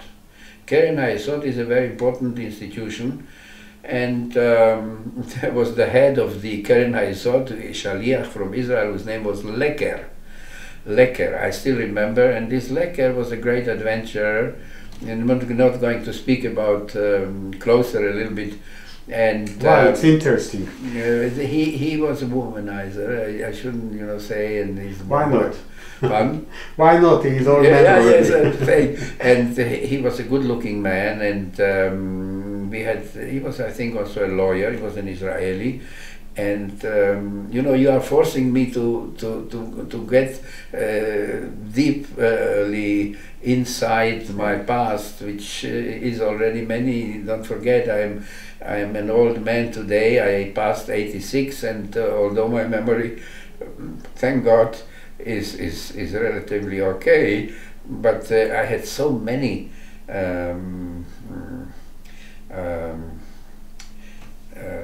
life experiences, and I was in so many, living in so many countries, and I was a citizen of so many worlds, I would say, that it wouldn't be a wonder if I would not remember everything. Of course, don't have to, but if you remember something like this kind a little of bit juicy, and not only that, because the depth of the experience, this is the interesting thing. To say just the facts. Yes, the facts. So this was a man who was not very much interested in, of course he was interested also in the job of Keren HaYesod, but he was also interested in other, he was a Lebemensch, what the Germans say, a person who liked life, and I was dependent of him, and I got a salary, and I was the head of the bureau in Brussels. And when there was the war, the Liberation War in 1968, not so we 6-day war. 6-day war. So we made more than $5 million in Brussels, which was a relatively achievement if you take in every capital there was Keren HaYesod, and but then I saw that this is not tachlis. Although I worked there for 3 years, I had a very good secretary.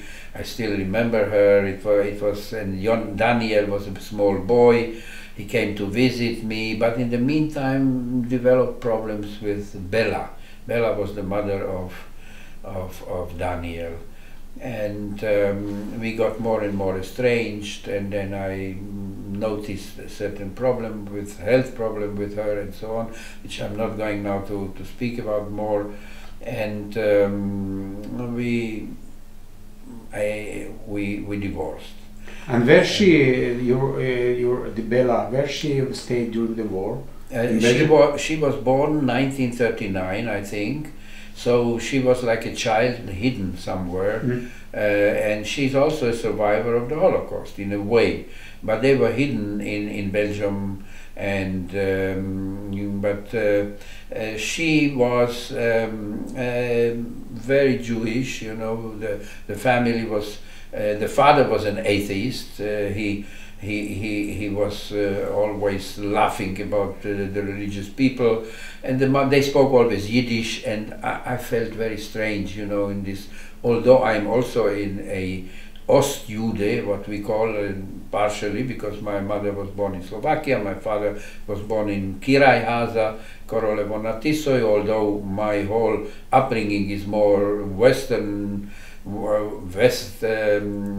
and not Ost-Yiddish, but West-Yiddish, but I am such a melange between those two, like a synthesis between those two, and therefore I understand it better. But I must tell you, and I think I told you already, that I suffered very much because of my upbringing as an Ostjude, because when I came, maybe I didn't tell you that, I gave now a lecture about that, pity that you were not there, because there is a great differentiation between Ostjuden and Westjuden. Yeah. Today, of course, it is already passé, it doesn't exist. Today you have new problems like Moroccans or Sephardi Jews or Temani and so on. There are new differentiations. But at that time I was very touched. And I you know, when they helped us, when we didn't have skis, for instance, or we didn't have dressings, we came, my father had a kosher restaurant in, I spoke about that in Žilina. No, and this always was in my mind when I came to this typical Ostjuden. He read every day Inser Wort. This was a newspaper which came from Paris. And he in Brussels, he got it. So it was to me kind of, I didn't feel in this. And you lived together with the family? We lived together with the family, and in Düsseldorf, of course. It was, we were half past, and the mother, she had a sister, Mali was her name, is her name, and she was married, and so it was to me a terrible, terrible period in my life. And in the meantime, I decided that I'm going to study, because I already had this scholarship for 1.5 years, this stipendium.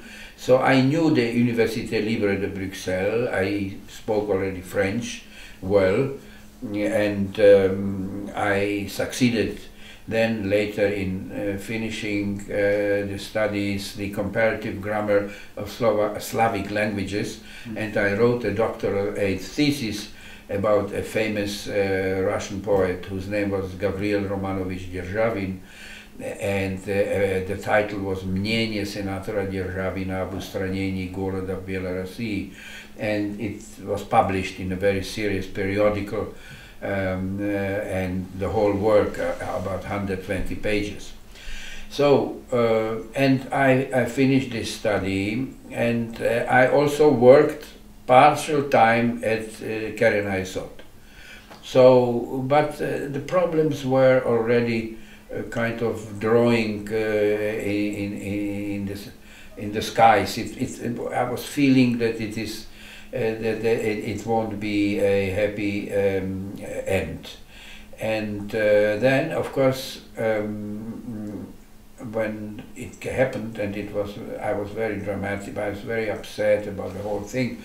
I had a brother who still lives in Canada, near the capital of Ottawa, and who said, okay, come and we will try to do. And I took the boat, the France, from, I think, I don't know where, from Cherbourg, yes, I think, Cherbourg. And I came, of course I didn't have money, so I was in the lower part of the enormous boat. I think it was bigger than Queen Mary, because France was the biggest boat at that time. And I came to Montreal, exhausted, and to the shores of What Canada. year was that? This was 19, one second. It must have been 1968. 1960, no, when was here the Dubček was 1968. Yeah. So this was about 1 year before, 1967, 1966, 1967. And my brother when he was the head of a pharmaceutical great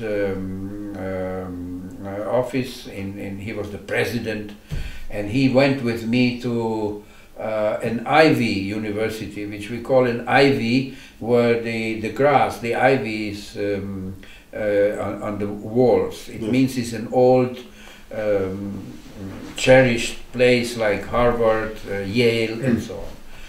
So, and I said, okay, I have my doctorate, I had a doctorate in Vienna, I had my deuxième licence in Brussels, and I came and I said, I would like to teach Slavic history of Russia, or history of nationalism, history of Pan-Slavism, history of not Pan-Arabism, only Slavic department. And I remember there was the head of the Slavic department at the University of, now I've forgotten the name, a famous university in Montreal, an Ivy University. Mladenovic was his name. He was a Croatian or a Serb. And he said, yes, Dr. Fried, you don't have to forget, at that time the universities were still blossoming. At that time it was a lot of money. The universities were rich. And it's a chutzpah, I can say, a man who got his doctorate and there's a result, tried to get a job at an Ivy University like Toronto, like Montreal, like Montreal, McGill University, famous university. And he said, maybe Dr. Fried, you should learn a little bit more English and to come the next year. So I said, okay, my English was not yet so ripe. And so I came back to Brussels, and I don't know where I was, but I didn't stay in Canada. Oh yes, I stayed in Canada.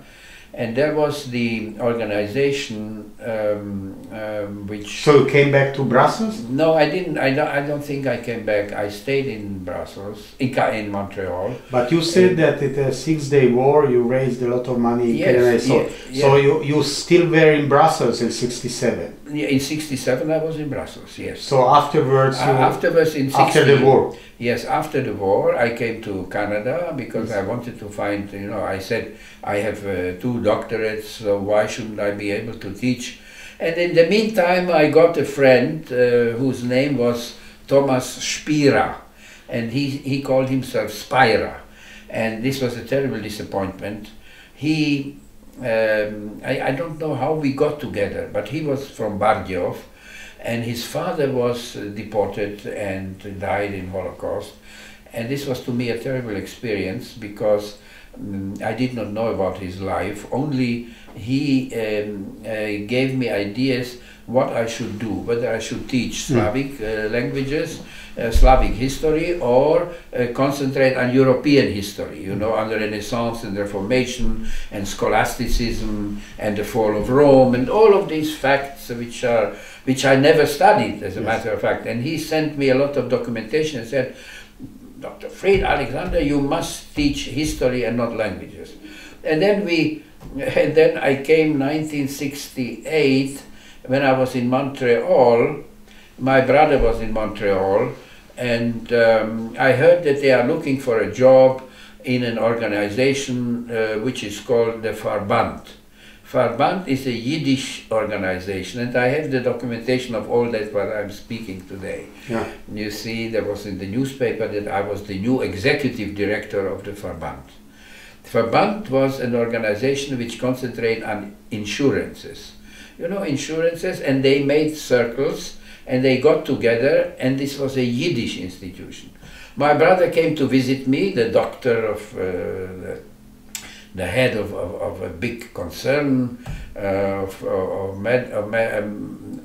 drugs, of medicines, and he almost cried. He said, this is what you studied, you make a doctorate, and then there's the result that you should be an executive director at the Verband. And it was exactly the time when Luther King this black man was killed, and it was snowing in Toronto. I remember like today. He sold me a car, my brother, an old Mercedes. I came from Montreal to Toronto because they were looking for an executive director. Yes. And the police caught me because I drove a little bit fast. I was used in Germany to drive faster. And then I said, I'm from Germany and I'm used, and he didn't take any punishment. And these people in the Verband, they cared very much about me. They were very enthusiastic, because I gave speeches. I said, my Yiddish is not so good, because really I didn't speak Yiddish at that time. I spoke a little bit, and they said, you have to show a new image, you have to, because they were interested only to get contributions for the insurance, and the people, they had breakfast meetings, and I was the head, now executive director. So it lasted about 3-4 months. This was from January, after I came with the boat to Montreal. And what was a irony of history, that on the boat, when I came to Montreal, to a harbor in Canada, I don't know what it was, I took a train to Montreal. And in the train I met Alexander Kaufthal. This Alexander Kaufthal, who is my cousin, and who is today a great Baltzeduke in New York, is today very sick, and who's helped me to run away from Prague. He sent the Croatian people. This is this Alexander. I just want to say how... So it's accidentally, without knowing, you just met him? Accidentally, absolutely. And we embraced and said, yeah. I came now to Canada, and I was, of course, downtrodden. Yes. Downtrodden means ponižený. I didn't have money. I was... Yeah, I understand. Yes. And now what happened? So when I saw that I'm executive director of the Verband, I realized that's not a future, I still was successful in my studies. I spoke already many languages. And one day I said, they brought me, I had an apartment because in Toronto there were about 150,000 Jews. And so you lived in Toronto? Not in Montreal? No, I left Montreal then. I left Montreal for Toronto because they were looking, in an announce I found in a newspaper, they are looking for an executive director in Verband. Said, okay, I'm of East-European origin, my parents spoke Yiddish, and so I came, they made an interview, and I was very successful, I must say, but my problem was that my Yiddish was not 100%. And one day in the afternoon, I said to my secretary, I had a secretary, and I got a salary of $700, which was at that time not a great salary, in Canada. And the secretary was astonished, where are you going? I said, please excuse me, this afternoon I would like to leave a little bit earlier, and what did I do? I went to University of Toronto. And I looked after the head of the East-European department. Toronto is another story. Montreal, of course, was important as a university, but the University of Toronto was even higher a degree than University of McGill, or maybe the same, or certainly more than Université de Montréal, which was the French university. So, and again, this was a terrible chutzpah. I went to I came, and the head, of course I called already before, the head of the department was a Professor Feuer.